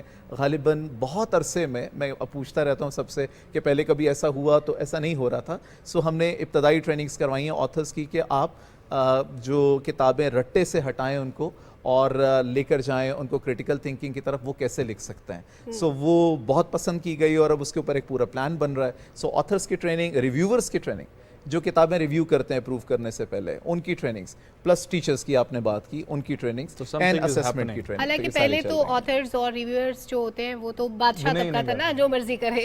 تو ابھی یہ بہت اچھا ہے کہ ان کو بھی ٹریننگ کی ضرورت تھی. اچھا سر, سب سے امپورٹنٹ چیز سیرت النبی صلی اللہ علیہ وسلم, اس کے مختلف پہلوؤں کو کس طرح ہمارے کریکولم میں اجاگر کیا؟ یہ بہت اہم تھا اور بہت اہم ہے اور شاید رہے گا ہمیشہ. وہ یہ کہ نبی کریم صلی اللہ علیہ وآلہ وسلم کی جو ذات مبارکہ ہے وہ بیسٹ ہم سب کے لیے ایک ایگزامپل ہے. اس میں یہ کیا کہ گریڈ 1 سے لے کے اور اوپر تک ہم نے ایک الگ سٹرینڈ بنایا. اب آپ دیکھیں کہ آپ کہیں گے کہ سیرت تو ہمیشہ پڑھائی جاتی تھی, بٹ دین اس کو ہم زیادہ تر پڑھاتے تھے کرونالوجیکل آرڈر میں کہ کب آپ پیدا ہوئے, آپ کی فیملی کون سی تھی, اور پھر آگے کیا واقعات ہوئے.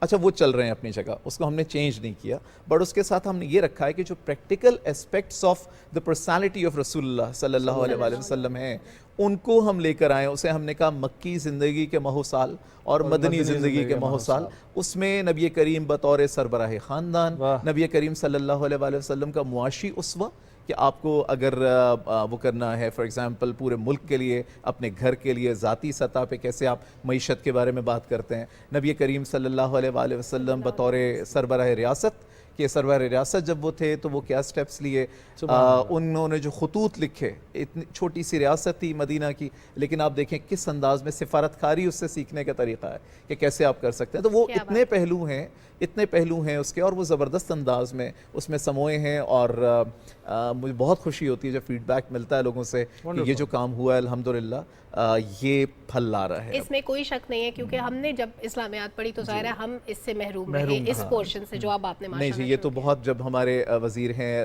رانا تنویر صاحب وہ بھی, اور ہمارے جو سیکرٹری ہیں وسیم اجمل چودھری صاحب وہ, یا ڈاکٹر مریم چغتائی ہوں ہماری جو ہیڈ ہیں نیشنل کریکولم کاؤنسل کی, سب کا مکمل بار یہ بات ہوتی ہے کہ ہم کس طرح سے نبی کریم صلی اللہ علیہ وسلم کی جو بلیسڈ لائف ہے اس کے مختلف پہلوؤں کو ہم کس انداز میں لا سکتے ہیں کریکولم میں. So we are trying our level best. بہت شکریہ سہیل صاحب فار کمنگ, اچھا لگا گفتگو کر کے.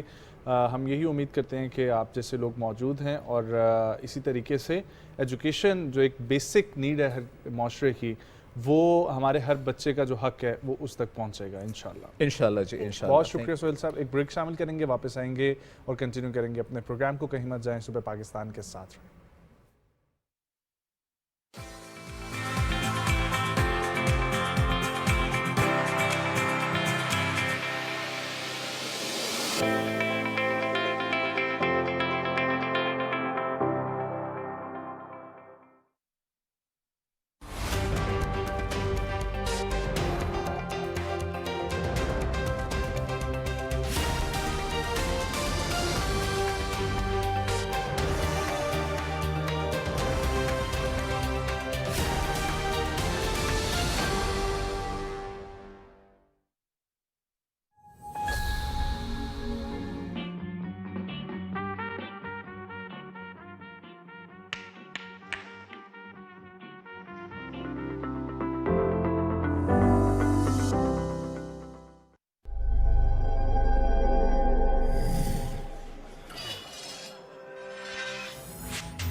بجلی بچانا بھی بجلی بنانے سے کم نہیں ہے.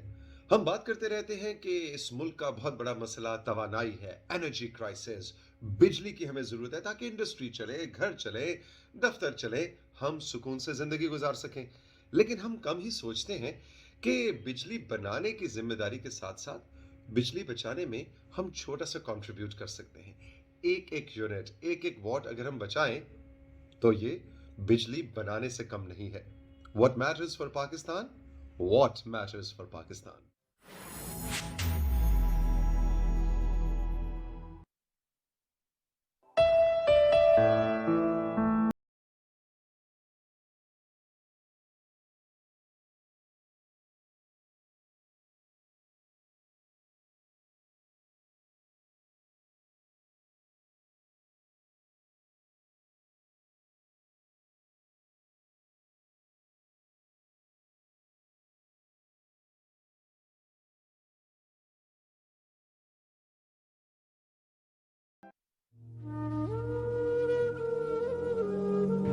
زندہ قوم ہے، تابندہ قوم ہے، ہم پاکستانی قوم ہیں، بہادر قوم ہے اور ہم اپنی پاک بہادر فوج کے ساتھ ہیں. ہر مشکل گھڑی میں فوج نے پاکستان کی رہنمائی کی ہے، سروں کے اوپر ہمارے سایہ کیا ہے. اسی طرح آج اگر پاکستانی فوج کے اوپر اگر کوئی ایسا وقت آیا ہے، کوئی دشمن عناصر ہماری پاک فوج کو گرانا چاہتے ہیں یا نقصان پہنچانا چاہتے ہیں، ہم سب دیوار بن کے اپنی پاک فوج کی حفاظت کریں گے اور ہم پاکستان کو سلامت رکھیں گے. اگر پاکستانی فوج پاکستان کے لیے اپنی جانیں دے سکتے تو ہم اس فوج کے لیے اپنی جانیں دینے کے لیے پیچھے نہیں ہوں گے. پاک فوج زندہ باد. اور جب بھی کوئی قوم کسی ملک کو نقصان پہنچانا چاہتی ہے تو سب سے پہلے عوام اور فوج کو خلاف کر دیتی ہے. ہم ایسا ہرگز نہیں ہونے دیں گے. ہماری جان ہے افواج پاکستان، ہماری روح ہے پاکستان. پاکستان زندہ باد. ہم پاک فوج کے ساتھ ہیں. ہمارا جینا مرنا پاک فوج کے ساتھ. پاک فوج زندہ باد.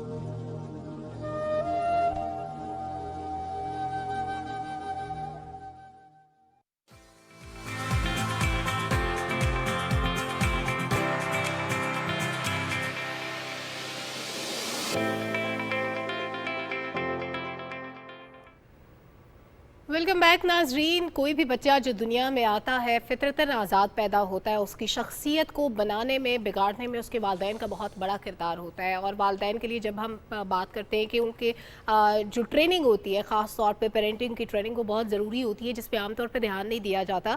یا پیرنٹس کو کیسا ہونا چاہیے، بچے کے مزاج کو دیکھتے ہوئے اس کے ساتھ سختی برتیں، نرمی برتیں، اس کے ساتھ کیسا رویہ رکھیں، اس کو لوگوں کے سامنے ڈانٹیں یا نہ ڈانٹیں، یا اس کو اس کی پسند کی چیز کس وقت دینی ہے، یہ سب کچھ سیکھنے کی ضرورت ہوتی ہے تاکہ ایک بچے کی اچھی شخصیت بن سکے. تو پیرنٹنگ اسپیشل میں آج ہم اسی پہ بات کریں گے کہ پیرنٹنگ سٹائل کیا ہونا چاہیے. اور اسی پر بات کرنے کے لیے ہمیں سائیکالوجسٹ جوائن کر رہی ہیں. ہمارے ساتھ موجود ہیں محترمہ حفصہ آزاد منہاج صاحبہ. السلام علیکم، good morning, thank you for coming. وعلیکم السلام، thank you for having me over here. Hafsa, بچوں کی نیچر جو ہے نا وہ سمجھنا ماں باپ کے لیے بہت مشکل ہوتا ہے. اور جب ہم لوگ بالکل ارلی سٹیج کی بات کرتے ہیں تو ماں باپ خود بھی پریکٹس کر رہے ہوتے ہیں، آہستہ آہستہ سیکھ رہے ہوتے ہیں کہ کیسے بچوں کے ساتھ ہم لوگ ان کے ساتھ کھیلنا بھی ہے، ان کو سکھانا بھی ہے.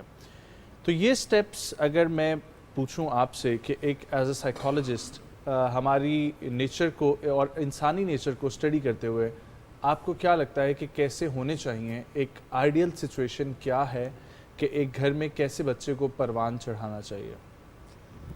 اوکے، اس سے پہلے کہ میں آئیڈیل سچویشن کی بات کروں، I would like to discuss کہ انسیکیور پیرنٹنگ ہم کس طرح سے کر رہے ہوتے ہیں، کس طرح سے ہم اپنے بچے کو غیر محفوظ بنا رہے ہوتے ہیں، ہم اپنے بچے کو ولنریبل کیسے بنا رہے ہوتے ہیں.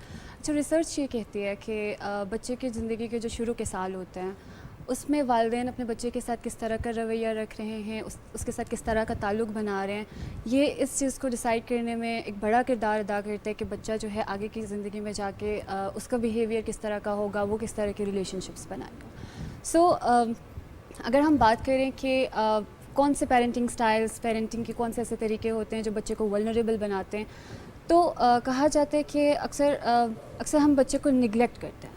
اکثر والدین جو ہوتے ہیں وہ بچے کو نگلیکٹ کر رہے ہوتے ہیں، وہ بچے کو اتنی توجہ نہیں دے پا رہے ہوتے جتنی اس کی ضرورت ہے. اب اس کی بھی بہت ساری وجوہات ہوتی ہیں. اگر ہم وجوہات کی بات کریں تو اکثر اوقات ایسے ہوتا ہے کہ جو والدین جاب کرتے ہیں، اگر والدین میں سے کوئی ایک جاب کر رہے ہیں یا دونوں جاب کر رہے ہیں تو ہو سکتا ہے کہ وہ فائنینشیل نیڈس تو پوری کر رہے ہیں بچوں کی، لیکن ہو سکتا ہے وہ فزیکلی بچے کے لیے پریزنٹ نہیں ہے، ایموشنلی پریزنٹ نہیں ہے، وہ ایموشنل فزیکل نیڈس بچے کو پرووائڈ نہیں کر رہے ہوتے. It happens.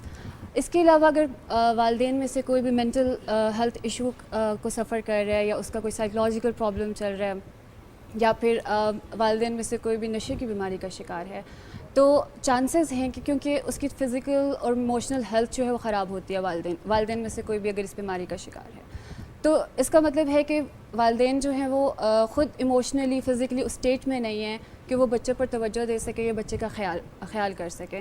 So us situation میں بچے جو ہیں وہ نگلیکٹ کا شکار ہوتے ہیں. اگر بچے نگلیکٹ کا شکار ہوں گے، ول کنٹینیو. یہاں سے ایک بریک شامل کرتے ہیں، بریک سے واپس آئیں گے اور کنٹینیو کریں گے یہیں سے پروگرام کو. ہمارے ساتھ رہیں.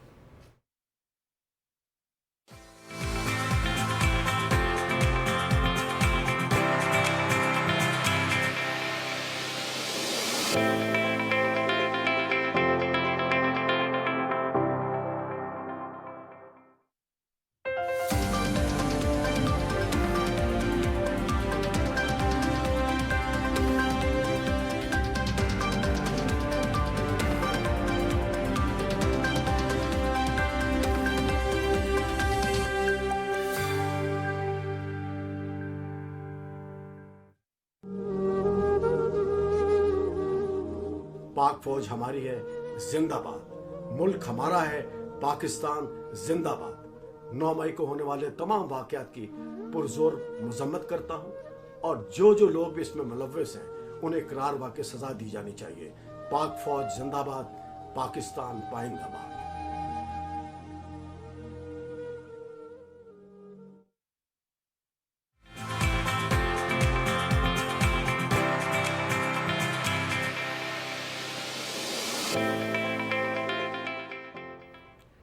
वेलकम बैक नाजरीन, पेरेंटिंग की बात हो रही है। हफ्सा हमारे साथ मौजूद है। हफ्सा, बच्चों की इमोशनल नीड्स पूरी नहीं की जा सकती अगर पेरेंट्स में से कोई एक भी नशे का आदी है या वो खुद मेंटली इस पोजीशन में नहीं है।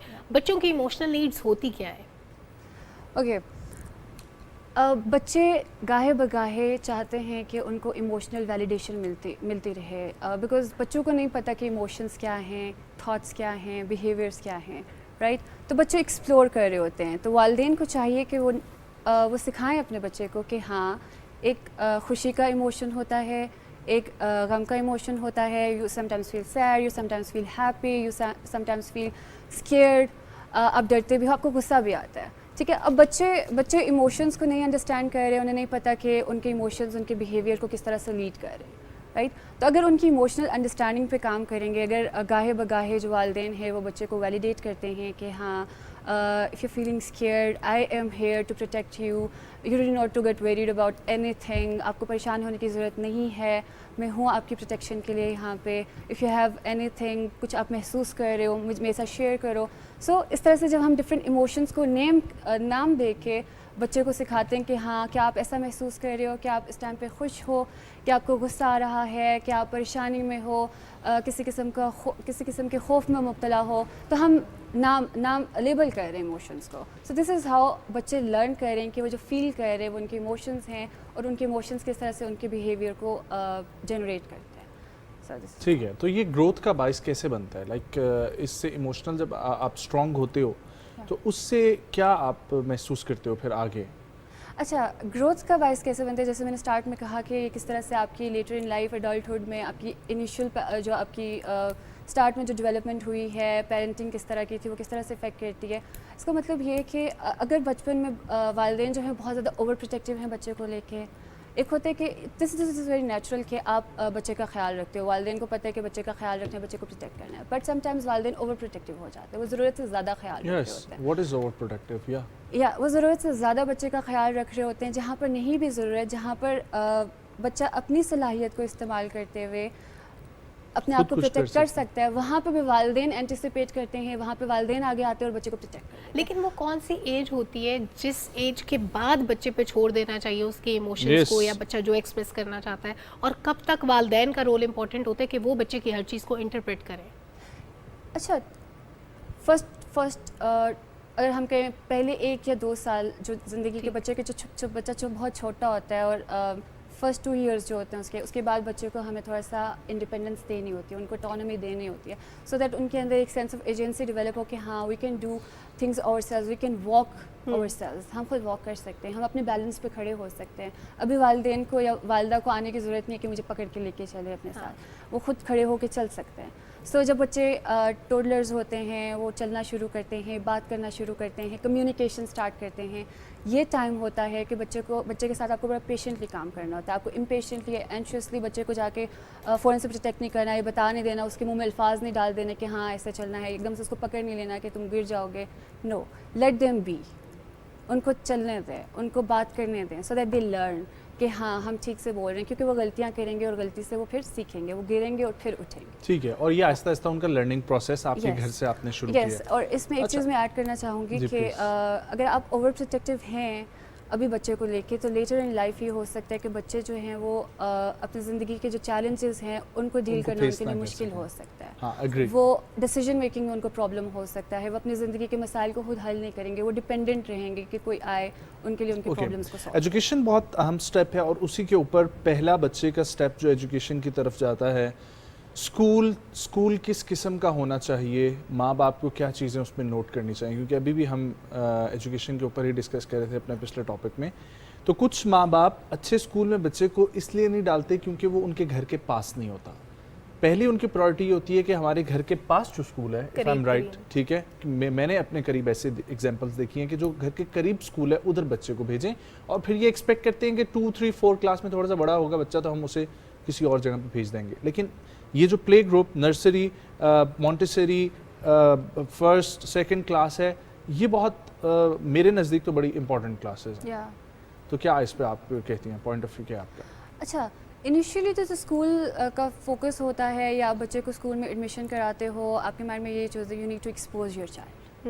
یعنی کہ فوراً سے وہ لرننگ کا پروسیس، وہ exams and grades and everything start ہو جائے. No, you just exposing your child to new situation. ایک لرننگ انوائرمنٹ میں آپ ایکسپوز کر رہے ہو. سو لیٹ دیم بی، وہ جس طرح سے سیکھ رہے ہیں ان کو ایکسپوز کریں. ٹھیک ہے. اچھا، یہ جو آپ اسکول کی بات کریں کہ قریب اسکول میں ایڈمیشن کروانا چاہیے یا کچھ دور کروانا چاہیے، اب یہ بھی اینشیس جو پیرنٹس ہوں گے جن کے اندر ایک بے چینی رہے گی کہ ہاں میرا بچہ کسی ڈینجر میں نہ چلا جائے، میرا بچہ کسی خطرے میں نہ چلا جائے، تو مجھے اس کو قریب ہی کہیں پہ بھیجنا ہے، اس میں مجھے اپنی نظروں کے ارد گرد ہی کہیں رکھنا ہے کہ میں فوراً سے پہنچ جاؤں اس کی پروٹیکشن. میرا پوائنٹ یہ ہے کہ اسکول کا کیا وہ کرائٹیریا ہے جس کے اوپر بچے کو داخل کروانا چاہیے انیشل؟ اچھا، بیکاز اٹ ڈپینڈز، یہ سچویشن ٹو سچویشن چیزیں ویری کرتی ہیں. If you find a good school جہاں پر آپ کو لگتا ہے کہ انوائرمنٹ اچھا ہے، لرننگ کو انکریج کیا جا رہا ہے، پریشر نہیں پڑتا بچوں پر اتنا زیادہ، کسی بھی قسم کا سوشل پریشر نہیں پڑ رہا، کوئی کمپیریزنز نہیں ہو رہے، بچے آتے ہیں، دے لرن ڈفرینٹ کلرز میں، ڈفرینٹ چیزیں ہیں، انوائرمنٹ کو ایکسپلور کر رہے ہیں، ڈفرینٹ ایکسٹرا کریکولر ایکٹیویٹیز ہو رہی ہیں. آئی تھنک اسکول کے انوائرمنٹ پہ زیادہ فوکس کرنا چاہیے بجائے اس کے کہ آپ فوکس کریں کہ قریب ہے یا دور ہے. اٹ ڈپینڈس، کیونکہ کچھ اچھے اسکول آپ کے گھر سے دور بھی ہو سکتا ہے. ٹھیک. اچھا، ہر گھر کی ایک کامن چیز ہے، بچے ضدی ہوتے ہیں. 3-4 سال کا بچہ اتنا ضدی ہوتا ہے کہ پیرنٹس چیخیں، چلائیں، ماریں، کچھ بھی کریں، بچہ وہی کرے گا جو اس کو کرتا ہے. ایسے بچوں کے اس بیہیویئر کے پیچھے ریزن کیا ہوتی ہے اور پیرنٹس اس کو کیسے ٹیکل کریں؟ اس کے پیچھے اوور پروٹیکشن بھی ہو سکتی ہے ریزن، کہ آپ اوور پروٹیکٹیو ہو گئے تھے. اب اکثر اوقات ہم اپنے بچے کو پروٹیکٹ کرنے کے لیے ایکسکیوزز بھی بنا رہے ہوتے ہیں، جسٹیفائی کر رہے ہوتے ہیں ان کے مس بیہیویئر کو.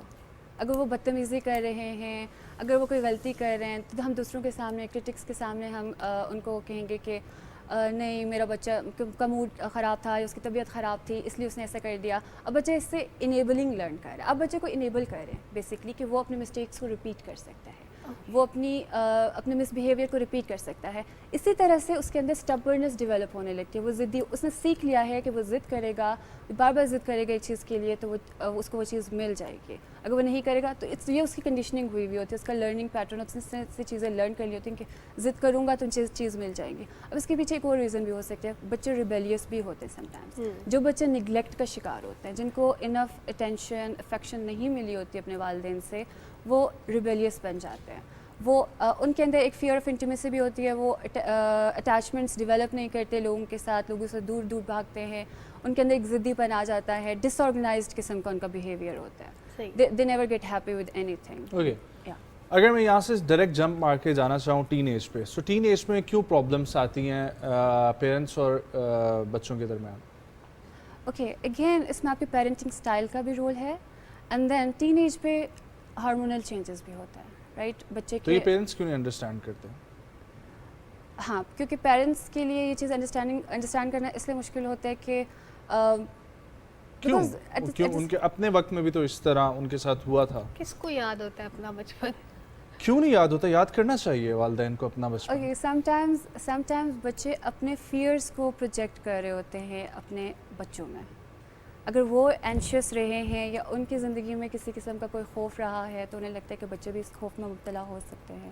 اب ٹین ایج میں ہو سکتا ہے کہ they are parents of multiple children. ایک بچہ اڈلٹہڈ میں ہوگا، ایک بچہ چائلڈہڈ میں ہوگا، ایک ایڈولسنس میں ہے، ٹین ایج میں ہے. سو اس ٹائم پہ وہ پیشنٹس جو ہیں وہ خود بھی کنفیوژن کا شکار رہیں گے، کیونکہ ایک اڈلٹ بچے کو بھی انہوں نے سم ہاؤ لیڈ کرنا ہوتا ہے. ایک چھوٹے بچے کو ٹوڈلر ہے، چائلڈہڈ میں ہے بچہ، اس کو بھی لیڈ کرنا ہے ٹین ایج میں. تو سم ٹائمز وہ ایمبیگوٹی کا شکار رہتے ہیں وہ ان کے، کیونکہ ان کے بیک اینڈ پہ بھی چیزیں. ایک چیز ہوتی ہے پرسنل اسپیس. میں چاہوں گا کہ آپ کے پوائنٹ آف ویو میں اس پرسنل اسپیس کی جو ہے نا ڈیفینیشن کیا ہے؟ Personal space, boundaries. I think boundaries set کرنا بہت ضروری ہوتا ہے پیرنٹس چھوٹے بچوں کے لیے. یا پیرنٹس کو بچوں کے لیے यस बच्चों बच्चे खुद अपने लिए बाउंड्रीज को सेट कर सकते हैं किसी एज में? ओके मेरे कहने का मतलब ये है कि ये इनिशियली ही जब पेरेंट्स अपने बच्चे के साथ बाउंड्री सेट कर रहे हैं, बिकॉज बच्चे वो सीखते हैं जो वो देखते हैं. ठीक है, आप उनको वर्बली जो बता रहे हो लेकिन बच्चे बाहर से भी तो सीखते हैं ना. यस अच्छा, इस चीज़ में मैंने एक दफ़ा एक रिसर्च पढ़ी थी कि 18 साल की उम्र तक अगर बच्चे का जो घर का इन्वायरमेंट है वो इतना सिक्योर है कि बच्चे ने खौफज़दा होना नहीं सीखा, उसने गुस्सा करना नहीं सीखा, उसके अंदर फ्रस्ट्रेशन नहीं आई, तो चांसेस हैं कि वो एक खुशगवार ज़िंदगी गुजार सके अडल्टहुड में जाके. ठीक है, अब इसमें एक्सटर्नल फैक्टर्स का इन्फ्लुएंस होता है बहुत ज़्यादा होता है. बट अगर इंटरनल इन्वायरमेंट इतना सिक्योर है और जो इमीडिएट रिलेशनशिप्स हैं उनके साथ बहुत स्टेबल रिलेशनशिप्स हैं, तो आपके अंदर कोपिंग एबिलिटीज़ डेवलप हो चुकी हैं, आप जान चुके हो कि आपको सेल्फ रेगुलेट कैसे करना है और बाहर के ट्रिगर्स को, बाहर के फैक्टर्स को कैसे handle. This is very important. Hafsa, कुछ हमारे कम तालीमी याफ्ता घरानों में बच्चों की मारपीट का रुझान भी देखने में आता है कि बच्चों को बहुत अर्ली एज में डंडों से, जूतों से, थप्पड़ों से मारा जाता है. ये मारपीट बच्चों की पर्सनालिटी को किस तरह, क्या इम्पैक्ट करती है? ये बच्चों की पर्सनालिटी को टोटली शटर कर देती है. उनका सेल्फ कॉन्फिडेंस ख़त्म हो जाता है, वो ख़ुद पर एतमाद करना छोड़ देते हैं, उनके अंदर एक ट्रॉमा डेवलप हो जाता है. अगर वालिदैन अपने बच्चे को लेके बच्चे के साथ अब्यूज़ कर रहे हैं किसी भी किस्म का, अगर अच्छा, I am not supporting this, लेकिन पुराने दौर में मैं सुनता हूँ कि बहुत ज़्यादा ये केसेस होते थे, इवन टीचर्स आपको बहुत मारते थे, लेकिन वो भी आज लोग कामयाब हैं और सब जगहों पे बैठे हुए हैं. सो हम हमेशा ही क्यों ये बात करते हैं कि I know I am not supporting this, लेकिन हमें हमेशा ये क्यों कहते हैं कि वालिदैन मार पीट पे आके बच्चों के साथ गलत करते हैं? Okay, honestly speaking I have been into it as well, right, but हर बच्चे की पर्सनालिटी डिफरेंट होती है, exactly. उसकी कोपिंग एबिलिटीज़ डिफरेंट होती हैं. कुछ बच्चों के साथ ये सारी ज़िंदगी तक ये ट्रॉमास रहते हैं. और आजकल हम टीवी पे जो मटेरियल देखते हैं वो हमें सेंसिटिव बनाता है. हमारे बच्चों को वो सेंसिटिव बना रहा होता है, वो कोई भी कार्टून हो, कोई भी कंटेंट हो, तो अब सेंसिटिविटी का एलिमेंट ज़्यादा है, पहले शायद इतना नहीं होता था. यस, बिकॉज अब के बच्चे वो millennials, Gen Z, yes. It's Gen Z now, right? So they have been exposed to different things, different technology, media and everything is different. Social life and उनके बिल्कुल वो ये मीडिया और सोशल मीडिया का टाइम पीरियड है जिसको कहते हैं social media. So they're different. तो इस तरह से चीज़ों में सेंसिटिविटी का लेवल जो है या जो सेंसिटिविटी की एक एस्पेक्ट है वो डिफरेंटली हम करते हैं. हम मिलेनियल्स को की पर्सनालिटीज़ को डिफरेंटली एक्सप्लेन करते हैं, जेन ज़ी की पर्सनालिटीज़ डिफरेंटली डेवलप हो रही हैं. सो हर जनरेशन का अपना एक उसकी एक छोटी सी एग्जांपल कोट करते हैं. पीटीवी पे ड्रामा चलता था आगोश, माँ के बच्चे 5-6 बच्चे बिछड़ जाते हैं और बहुत बड़ी बड़ी पोस्टों पे होते हैं, वो पढ़ लिख भी जाते हैं, ग्रो भी कर जाते हैं. एक वक्त पे जब वो अपनी माँ को मिलते हैं तो एक पुलिस में होता है, बेटी किसी अच्छी पोस्ट पे होती है. आज के ड्रामे में ये दिखाया जाता है कि बच्चा माँ से बिछड़ गया तो रुल गया, ख़त्म हो गया, उसकी ज़िंदगी तबाह हो गई. तो इस ड्रामे का इम्पैक्ट क्या होगा, उस ड्रामा का इम्पैक्ट क्या था? दो डिफरेंट चीज़ें हैं ना. उस वक्त की सोसाइटी कुछ और सीख रही है कि बच्चा बिछड़ा, माँ बाप पास नहीं है, लेकिन वो अपने आप को फिर भी बना सकता है, वो तालीम भी हासिल करेगा, वो बड़ा आदमी भी बनेगा. लेकिन आज का ड्रामा ये सिखाता है कि थप्पड़ पड़ा, उसके बाद 5 मिनट बच्चा सख्ते में दिखाते हैं, और जो बच्चा देख रहा है वो ड्रामा वो यही सीखता है कि मैंने अब सख्ते में रहना है क्योंकि मुझे थप्पड़ पड़ा है. So this is how they're learning from social media, they're learning from mainstream media. Yes, तो ये लर्निंग ऑफ कोर्स अगेन ये कि लर्निंग के रिसोर्सेज चेंज हो गए हैं. तब बच्चे वो कहते थे कि हाँ बच्चों में गैरत आ गई है कि माँ बाप छोड़ के चले गए, तो अब रिबेलियन ये उनका रिबेलियन एटीट्यूड है. रिबेलियस दोनों बच्चे रिबेलियस है, राइट. उन्होंने कहा कि हम कुछ बन के दिखाएंगे इनको, ठीक है, वो पॉजिटिव वे में हाँ बन के दिखाएंगे हम. और ये नेगेटिव वे में कि माँ बाप का नाम जो है how dare they do this, वो दबाएंगे, राइट. सो ये अंडरस्टैंडिंग का डिफरेंस हाँ आ गया है. इसमें बहुत सारे फैक्टर्स इन्वॉल्व हैं, बच्चे इधर उधर से चीज़ें सीख रहे हैं, उन्हें लग रहा है. और हर दौर में बच्चे अपने तरीके जो हैं वो निकाल ही लेते हैं कि हमने बच्चे माहौल से हमने विक्टिम कैसे प्ले करना है, हमने अटेंशन कहाँ से लेनी है, क्या करना है. This is how it works. Well, thank you so much Hafsa for joining. अच्छा लगा बात करके, और we hope कि बच्चे अच्छे हो जाएं और माँ बाप भी अच्छे हो जाएं ताकि सब अच्छा जो है वो चलता रहे. एक ब्रेक, वापस आएंगे, कंटिन्यू करेंगे प्रोग्राम को. सुबह पाकिस्तान के साथ रहें.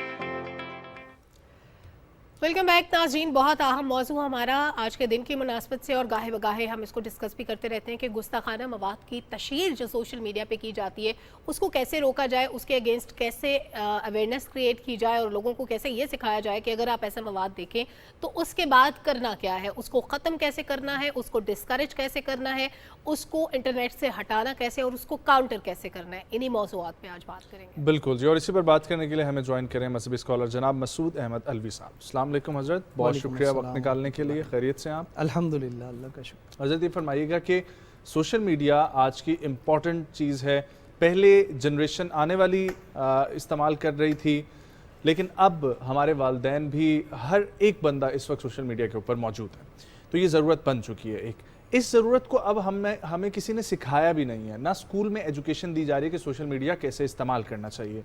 इवन हमारे प्रोग्राम्स में भी हार्डली डिस्कस होता है कि कैसे ये करना चाहिए सोशल मीडिया इस्तेमाल। तो मैं आपसे ये पूछना चाहूँगा कि एक माशरे का अहम फिगर जो है वो मस्जिद व मिंबर है, ठीक है, तो वहाँ से हर वॉक ऑफ लाइफ जुमे में सामने बैठी होती है, तो उन खुतबात का ये भी क्या आपको नहीं लगता कि एक मौजू होना चाहिए कि नई टेक्नोलॉजी के साथ हम लोगों ने कैसे चलना है अपने अखलाकी इक़्तिदार को भी बरकरार रखते हुए? बिस्मिल्लाहिर्रहमानिर्रहीम। बहुत अहम मौजू को आपने आज के इस प्रोग्राम का हिस्सा बनाया है। इस हवाले से एक गुजारिश तो ये भी है कि देखें, फ़िक्री इख्तिलाफ़ तो हमेशा से पाया जाता रहा है अज़ल से, लेकिन फिर मसला ये हुआ कि पहले जो है मुख्तलिफ़ डोमेन्स में मुख्तलिफ़ मीन्स थे जिनके ज़रिए ये इजहार राय होता था, लेकिन अब सोशल मीडिया आया, दुनिया ग्लोबल विलेज बनी और उसके बाद तसव्वुरात बदल गए, तरीक़ा कार बदल गया, गुफ्तगू का और गुफ्तगू पहुंचाने का। एक आदमी था जो दुकान चलाता था, उसकी ऑडियंस वही थी जो उसके पास कस्टमर थी आती थी। एक आदमी ढाबे पे बैठा हुआ है तो उसके इर्द गिर्द जो लोग चाय पी रहे हैं वही उसकी ऑडियंस थी। लेकिन अब if you have 2000 people in your friend list, तो इसका मतलब यह है कि वो सारे के सारे आपके साथ बराह रास्त ताल्लुक़ और आपकी बात को वो सुन रहे हैं। तो इससे ये हुआ कि हर बात हर जगह पे करने की भी नहीं होती। अब वो इतना बड़ा जब प्लेटफॉर्म मिला तो बदकिस्मती ये हुई कि हमारी सोसाइटी की तरबियत नहीं थी और कोई इसके हवाले से हमारी आप कह लें कि कानून साजी भी नहीं हुई थी पहले से, वो साथ साथ होना शुरू हुई। जैसे जैसे मसाइल सामने आए वैसे वैसे कानून बनते गए। तो अब इसमें एक चीज़ ये है कि उसकी वजह से बहुत ज़्यादा मुआशरे के अंदर फ़िक्री इख्तिलाफ़ वो बढ़ गया, इंतशार बढ़ गया, बेचैनियाँ बढ़ गई इसकी वजह से। हर बंदा, अच्छा अपनी राय देना एक अलग चीज़ है, अपनी राय मुसल्लत करना ये उससे भी आगे की चीज़ है। तो बहुत से लोगों की कोशिश ये होती है कि हम अपनी राय दें नहीं बल्कि अपनी राय मनवाएं और अगले को कायल करें और अगले को जो है ना मजबूर करें कि वो इस राय को माने। तो ये जो रवैया है, इस रवैये ने माशरे के अंदर बेचैनी में इजाफ़ा किया। दूसरी बात जो आपने मस्जिद के मेंबर और महराब के हवाले से फरमाई, यकीनन मस्जिद के मेंबर और महराब का काम सिर्फ ये नहीं है कि वो इबादत के ऊपर फोकस करे, बल्कि अखलाकियात और उसके साथ साथ जितनी माशरे में पाए जाने वाले मसाइल और बेचैनियाँ हैं ये भी यकीनन हमारी सोसाइटी का हिस्सा हैं और उन सोसाइटी के जो परेशानियाँ और मसाइल हैं शरीयत की रोशनी में उसका हल पेश करना ये उलमाए कराम करते भी हैं। जो संजीदा उलमा है इन चीज़ों का ज़रूरत का इदराक करते हैं और उस पर गुफ्तगू भी करते हैं। लेकिन ये भी हकीकत है कि इसको अब सिर्फ मखसूस उलमा में नहीं होना चाहिए, बल्कि उलमा को इस पर मज़ीद जो उलमा इसकी तरफ अब तक तवज्जो नहीं थी तो वो भी कोशिश करें कि इन मसाइल के ऊपर वो रोशनी डालें ताकि आवाम तक ये बात पहुँचे और उन्हें सोशल मीडिया इस्तेमाल करने के हवाले से आगाही हासिल हो, ताकि वो सोशल मीडिया पे वही बात करें जो किसी की दिल आज़ारी का सबब ना बने, वो बात करें जो बात शरीयत, कानून, मुल्की सालमियत इसके हवाले से किसी किस्म की परेशानी और किसी किस्म के मसले का बाइस ना बने। ठीक। तो ये लोगों में जो इंतशार पाया जाता है उसकी एक वजह ये भी है कि अब लोग फैमिली को टाइम कम दे रहे हैं। लोग अपने, अब देखें ना, लोगों के जो फैमिली के मसाइल हैं वो उलझे हुए होते हैं, लेकिन हर बंदे की कोशिश होती है कि मैं पूरा जो सिस्टम है इसको मैं ठीक कर दूं। बिल्कुल। तो ऐसे नहीं हो सकता। अच्छा सर, آن لائن بہت ساری ایسی ایٹریبیوشنز ہم دیکھتے ہیں جو غلط ہوتی ہیں. بعض لوگ ایسی احادیث کو پھیلانا شروع کر دیتے ہیں جو ضعیف ہو چکی ہیں. پھر جو احادیث موجود ہوتی ہیں جو درست ہوتی ہیں ان کو بھی غلط انٹرپریٹ کر کے ڈال دیتے ہیں. بعض اوقات کوئی بھی ایسی سٹیٹمنٹ جو احادیث کا حصہ نہیں ہوتی لیکن اس کے نیچے کوئی نہ کوئی کتاب صحیح بخاری یا صحیح مسلم کو کوٹ کر دیا جاتا ہے اور دیکھنے والا ریسرچ نہیں کرتا, اس کو پھیلانا شروع کر دیتا اس کو ٹھیک سمجھ کے. چیزوں کی ویریفیکیشن کتنی ضروری ہوتی ہے آن لائن مواد کو دیکھتے ہوئے؟ دیکھیں رسول اللہ صلی اللہ علیہ وسلم کا ایک بڑا واضح ارشاد ہے اس حوالے سے. میں اس کا جواب اسی حدیث مبارکہ سے دینا ضروری سمجھتا ہوں. اس کا مفہوم یہ ہے کہ جس آدمی نے میرے اوپر جان بوجھ کے جھوٹ بول دیا فَلْيَتَبَوَّأْ مَقْعَدَهُ مِنَ النَّارِ, وہ سمجھ لے کہ اس نے اپنی آگ کو ٹھکانہ بنا لیا ہے. تو یہ اتنا حساس معاملہ ہے کہ جس کی کوئی حد نہیں ہے. اس کی حساسیت کو سمجھنا چاہیے اور بطور خاص جب کسی بات کی نسبت ہم رسول کریم صلی اللہ علیہ وسلم کی طرف کر رہے ہوں تو اس معاملے کی حساسیت اور زیادہ بڑھ جاتی ہے, کیونکہ آپ علیہ السلام کی احادیث جو ہیں ان کو اسی شکل میں بیان کرنا. اچھا اب اس میں بہت سی چیزیں ہیں. احادیث پہ جن لوگوں نے کام کیا ہے وہ یہ جانتے ہیں کہ احادیث کی مختلف قسمیں ہوتی ہیں. مثال کے طور پہ وہ ان کا جو تعلق ہے بیسیکلی احادیث کی جو یہ سند ہے جس کو ہم کہتے ہیں کہ نریشن آف احادیث جو ہے وہ اس کا تعلق ہوتا ہے اس کی کس قدر یہ روایت آتھینٹک ہے اس سے ہوتا ہے. بعض لوگ یہ سمجھتے ہیں کہ جو صحیح حدیث ہے اس کے مقابلے میں صحیح اردو والا لیتے ہیں, وہ سمجھتے ہیں اس کے مقابلے میں غلط آتا ہے, جبکہ ایسا نہیں ہے. صحیح حدیث سے مراد یہ ہے کہ یہ ایسی حدیث ہے کہ جو آتھینٹسٹی کے اعلیٰ درجے کو پہنچی ہوئی ہے, اس سے اوپر کوئی درجہ نہیں ہے. اس کے مقابلے میں جو احادیث ہوتی ہیں بعض ہوتی ہیں ان کو خبر واحد کہتے ہیں, بعض کو ضعیف کہتے ہیں, شاذ, معلل, بہت سی اقسام ہیں. ان میں وہ کیٹیگری اس طرح سے ہے کہ وہ جو روایت ہے یا جو وہ چین ہے حدیث کی اس میں کہیں کمزوری ہے اور کہیں پہ وہ. اب جو ضعیف حدیث ہے, ضعیف حدیث سے مراد یہ نہیں ہے کہ وہ حدیث بالکل آپ صلی اللہ علیہ وسلم نے فرمائی نہیں ہے. ضعیف حدیث سے مراد یہ ہوتا ہے کہ وہ ایسی حدیث ہے کہ جس کے جو روایت کرنے والے ہیں ان میں کہیں نہ کہیں پہ کوئی کمزوری آئی ہے, اس کے پہنچنے میں جو ہے کہیں نہ کہیں کسی درجے کی کمزوری ہے.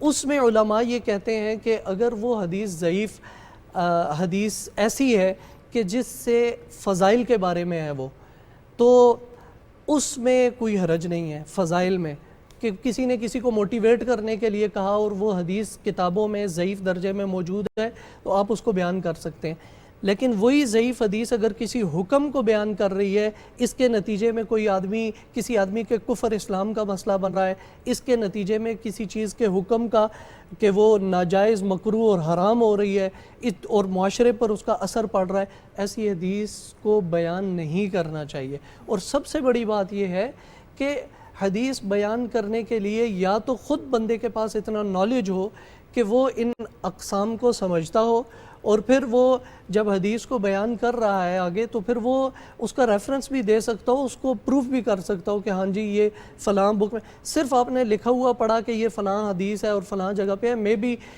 جو ٹیکسٹ ہے وہ کہیں اور سے ہو اور ریفرنس کہیں اور کا ہو, تو اس وجہ سے بھی بہت سی بے چینی ہوتی ہے. لہٰذا سوشل میڈیا پہ بات کرتے وقت اس چیز کو ذہن میں ضرور رکھنا چاہیے کہ حدیث جب بھی بیان کریں اس کا جو سورس ہے پیچھے وہ مستند ہونا چاہیے. یعنی کہ کوئی حدیث جاننے والا عالم ہے یا کوئی ایسا اسکالر ہے جو حدیث کا علم رکھتا ہے, اس نے وہ حدیث شیئر کی ہے تو آپ اس کو کاپی کر سکتے ہیں, آپ اس کو شیئر کر سکتے ہیں آگے دوسروں تک, کیونکہ اب اس حدیث کی ذمہ داری آپ کے کندھوں سے گزرتے ہوئے جو بیان کرنے والا ہے جس نے اپلوڈ کی ہے اس پر جا رہی ہے, نہ کہ وہ بندہ جو آگے شیئر کر رہا ہے. آگے شیئر کرنے والی کی ذمہ داری کم ہو گئی, زیادہ ذمہ داری اس کی جس نے لکھی یا اپلوڈ کی ہے. ٹھیک ہے, بہت ہی خوبصورت طریقے سے آپ نے اس سب معاملے کو بیان کیا. سوشل میڈیا کے اوپر اب ایک شخص ہے, دیکھیے ہر کسی نے سیکھنے کا عمل شروع کیا, کسی نے مسجد سے سیکھا, کسی نے اپنے اساتذہ سے, والدین سے, کسی کا کہاں سے بھی پروسیس چلتا آیا ہے. اس کے پاس جتنا نالج ہے اس نے اس کی تصحیح کر لی, اس کے باوجود شاید وہ صحیح ہے غلط ہے, اس نے ایک چیز اپلوڈ کر دی ہے. ٹھیک, اب یہ آگے ہمارے اوپر ذمہ داری بنتی ہے کہ ہم نے اس کو چیک کر کے آگے فالو کرنا ہے اور آگے بھیجنا ہے.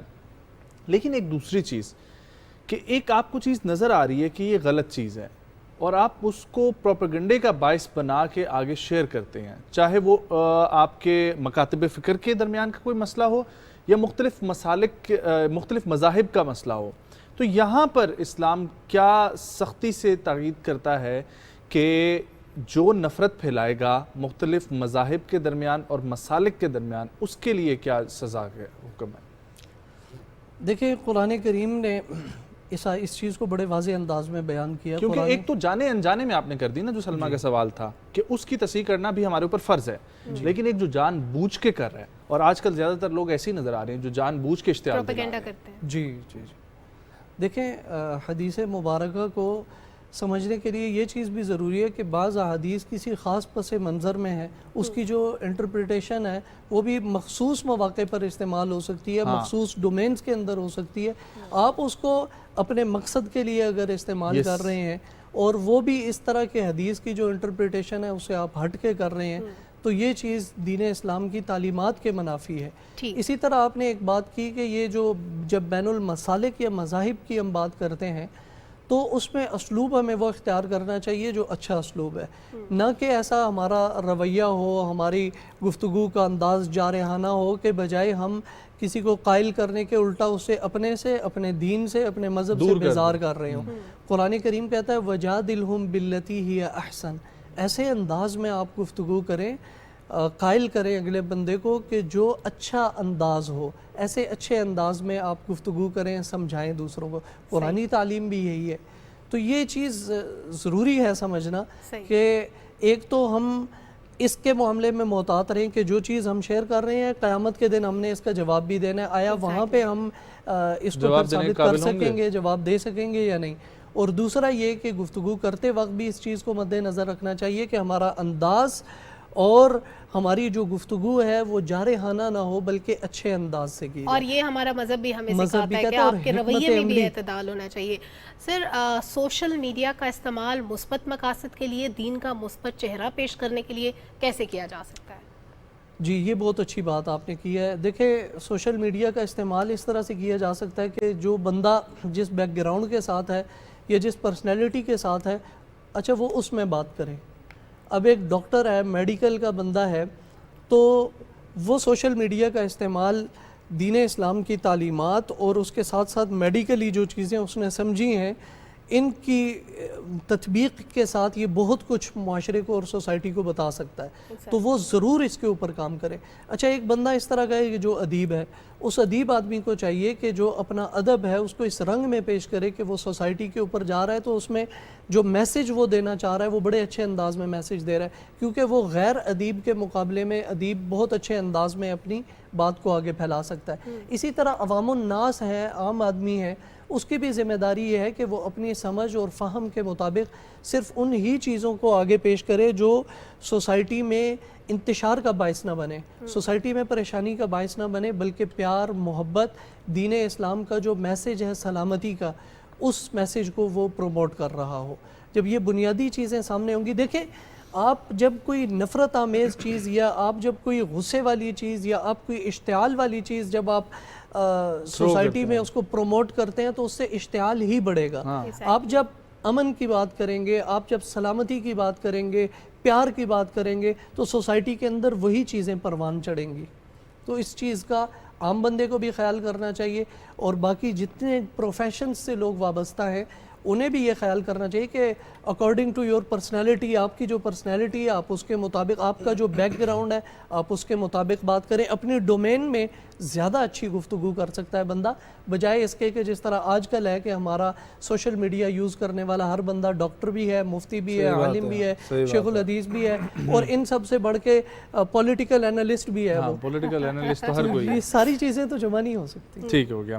اور اسی وجہ سے جب یہ بحر روی کا شکار ہو جاتے ہیں اور اندھا دھند نالج جو ہے، نالج تو نہیں، اندھا دھند انفارمیشن ہے، را ڈیٹا ہے جس کو آپ پھیلائی جا رہے ہیں اور وہ آگے کسی نے بس آج ایک بات سن لی ہوتی ہے، اور یہی ہو رہا ہے کہ جو ایک چیز دیکھتا ہے اس نے شام کو بیٹھ کے 4 بندوں کے ساتھ ڈسکس کرنی ہے، اس 4 بندوں نے اپنی فیملیز کے ساتھ جا کے ڈسکس کرنی ہے، آگے خواتین نے اپنی بہنوں کے ساتھ ڈسکس کرنی ہے، اور اسی طریقے سے یہ چین چلتی رہتی ہے۔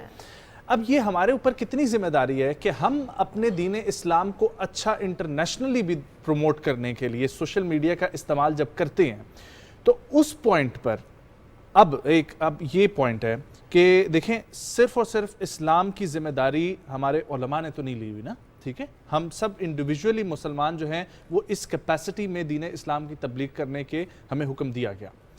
تو سوشل میڈیا ایک واحد ذریعہ جو گلوبلی آپ کر سکتے ہیں.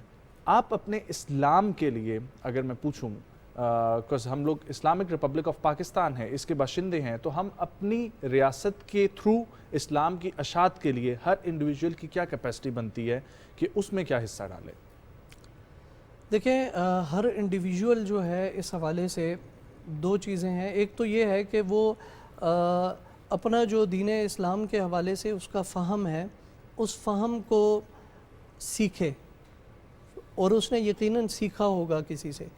آدمی کبھی بھی اپنے نالج میں پرفیکٹ نہیں ہو سکتا، وہ اپنے اساتذہ سے اور اسی طرح جن سے اس نے سیکھا ہے ان کے ساتھ رابطے میں بھی رہے اور ان کے نالج سے بھی فائدہ اٹھائے، ان کے تجربے سے بھی فائدہ اٹھائے، اور اس کے ساتھ ساتھ وہ ان کی گائیڈنس میں چلتا رہے. اچھا، اور اسی طرح سے ریاست کی بھی یہ ذمہ داری ہے کہ ریاست کو بھی چاہیے کہ ریاست اس حوالے سے ایسے اقدامات کرے جن اقدامات کی وجہ سے دین اسلام کا جو مثبت پیغام ہے وہ پوری دنیا کے اندر پہنچے. اسی میں ہماری ایک بڑی ذمہ داری ذرائع ابلاغ کی بھی آ جاتی ہے، میڈیا کی بھی آ جاتی ہے، الیکٹرانک میڈیا کی بھی آتی ہے کہ الیکٹرانک میڈیا پہ ایسے پروگرام تشکیل دیے جائیں جو اسلام کے مثبت پیغام کو، پازیٹیو میسیج کو اچھے انداز میں نہ صرف ایسے لوگوں تک پہنچائے جو دین اسلام سے ناواقف ہیں، بلکہ ایسے لوگوں کے لیے بھی رہنمائی کا ذریعہ بنے جو لوگ نان مسلمز ہیں یا جو لوگ اسلام کے بارے میں جاننا چاہتے ہیں لیکن انہیں کوئی اچھا میسیج یا کوئی نہیں مل رہا. بہت ویسٹ کے اندر تو یہ چیز بہت ہی زیادہ ہے کہ اسلام کے بارے میں ایک چیز اتنی زیادہ مشہور کر دی گئی ہے کہ منفی چیزیں کہ یہ لوگ، ان کے اندر ٹالرنس نہیں ہے، ان کے اندر پیشنس نہیں ہے، یہ نہیں ہے، وہ نہیں ہے، جبکہ ہمارا دین اسلام بالکل حقیقت کے منافی ہے. بہت شکریہ مسعود احمد علوی صاحب، آپ کے وقت کے لیے بہت اچھی گفتگو رہی ہماری. اور خواتین و حضرات، یہی ہم سب کی انڈیویجول کیپیسٹی میں محنت ہونی چاہیے کہ ہم لوگ اپنی ریاست سے ریلیٹڈ، اپنے دین سے ریلیٹڈ اور اس سے بھی بڑھ کر انسانیت سے ریلیٹڈ ہم لوگ پازیٹیوٹی جنریٹ کریں. ویکنڈ بھرپور طریقے سے انجوائے کریں. 2 دن کی چھٹی ہے، ہمیں تو مل رہی ہے، ٹھیک ہے، آپ لوگوں کا پتہ نہیں ہے، لیکن آپ لوگوں کو 1 دن کی بھی چھٹی اگر نصیب ہوتی ہے تو بھرپور انجوائے کریں اپنی فیملی کے ساتھ، دوستوں کے ساتھ. مجھے سلما کسوف پاکستان کی ٹیم کو دیجیے اجازت. انشاءاللہ آپ لوگ سے ملاقات ہوگی منڈے کو. بہت سارا خیال رکھیں. اللہ حافظ.